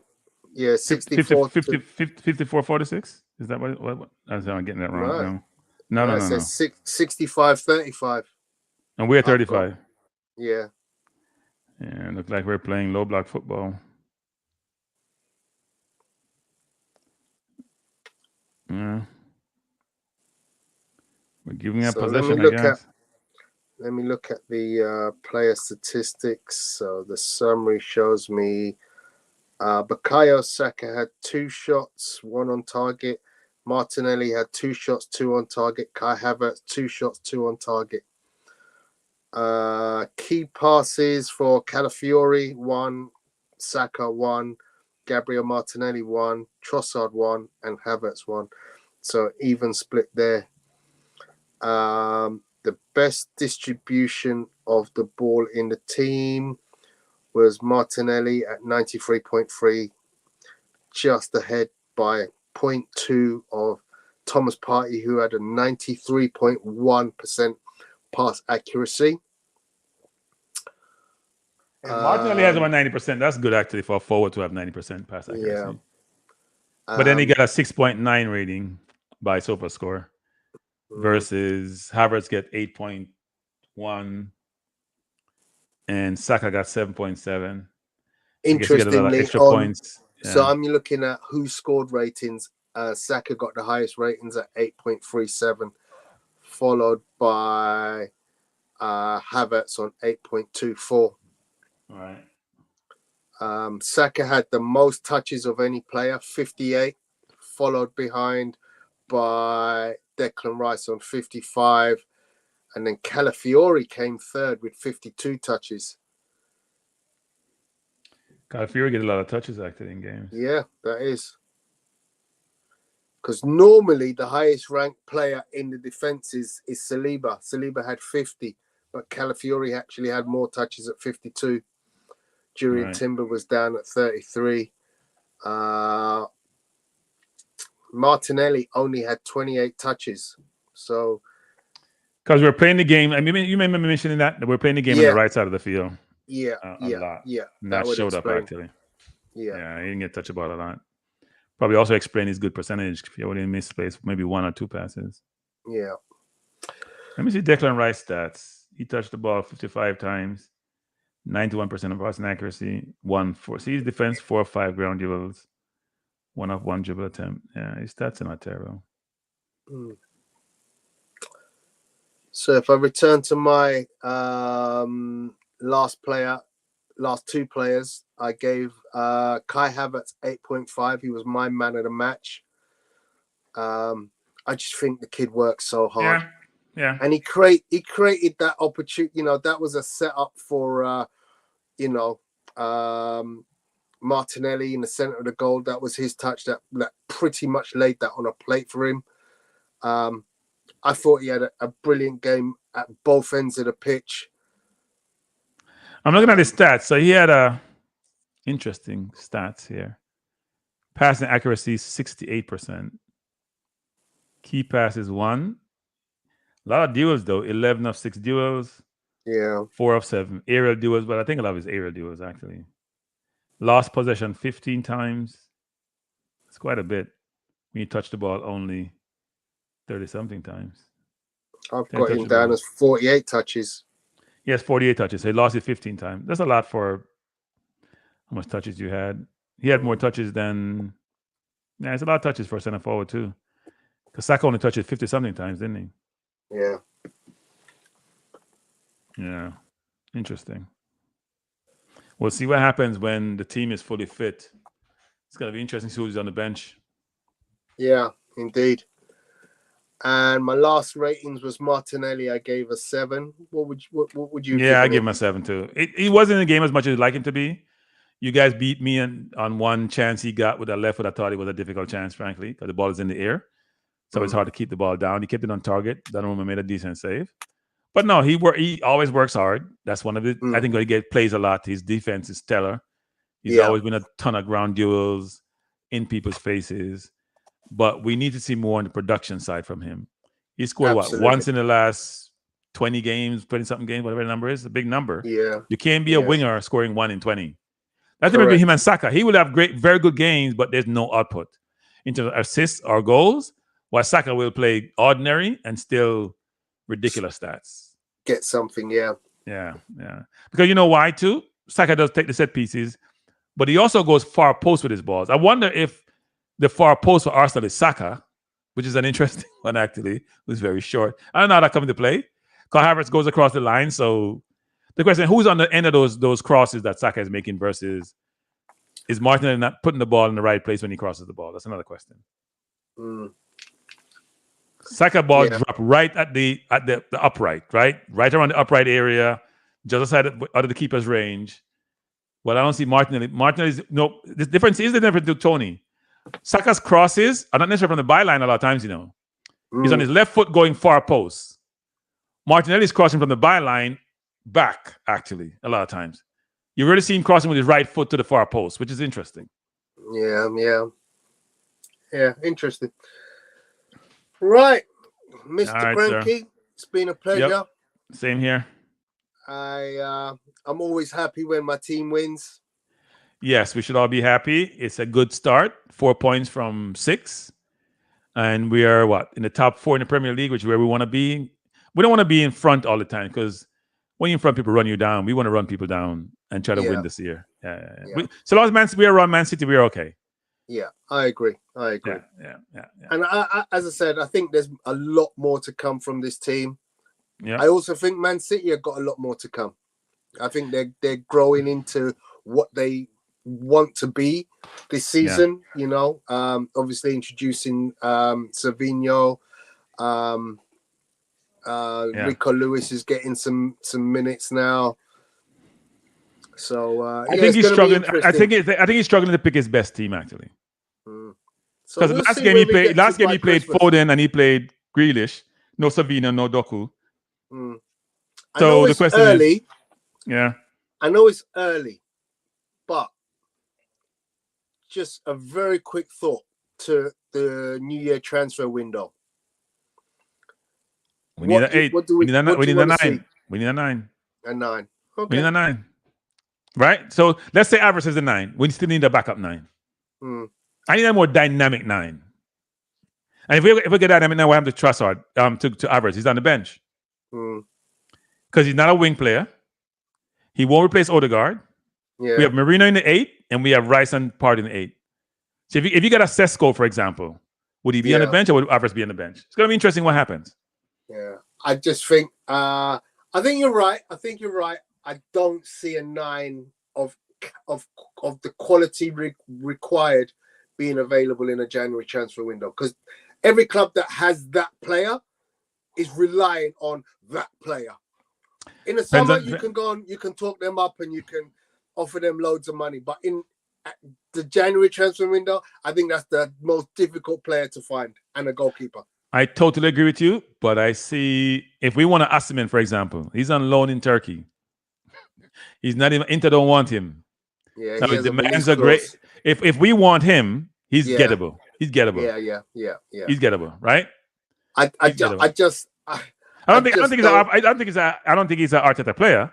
Yeah, and also the wages are just too ridiculous. What do you want? 2 something, right? Not 3. 3. He wants 3. Well, Havertz makes 280. Havertz makes 280. You can't have them. You can't have them both. You can't. Yeah, I don't know. 300 for a center forward scoring 25, 30 goals a season. That's the going rate. That's the going rate.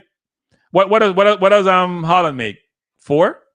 Yeah, so we're close to that. I think De Bruyne makes a little bit more than him, but plus with bonuses, I'm sure he's probably making about 5 with bonuses. Yeah, true. Yeah, but we don't have Man City money too because they're not spending nowadays. You know, they're making money. Yes, they're making money. Yeah, they're making money. So they're gonna need that money when they go to championship. They're gonna need it. They're gonna need it when they go to championship. They're gonna even go to the championship. We made money for the first time in how many years this one summer? So yes, because we made ourselves a little bit short when we sell some of those academy players, right? We sold 2 academy players, and we sent one out on loan, which was decent. We got decent money, halfway decent money for them. Because frankly, think about it this way, Tony. Here's what's funny: Palmer had no pedigree. He came for 40 million, didn't he? Smith Rowe has pedigree. Don't have injury record. It's about 25. It's really interesting. Now Palmer is working out brilliantly for Chelsea after a year and a half. I think Smith Rowe can work out brilliant for Fulham too. Yeah, I mean, to be honest, I think there's some skullduggery going on in the transfer because I saw players transferring from reserves, having played no first team football for more than what we were transferring. That's City players. That's City players. City players. Yeah, some are City players. Yes, they saw one for about 20 million. Like I never heard of him. Yeah. They got about 80 million for Alvarez. Like, really? What is that? He's a good player, but almost 80 million. What are we talking about here? Yeah, it's crazy. It's crazy. Yeah. All right, sir. All right, Mr. K. Thank you very much again. Have a lovely couple of days for the rest of your week, and we shall be in contact. No doubt. Definitely. The next weekend fixture. games. All right. Take care. Take care, guys. Thank you for joining us.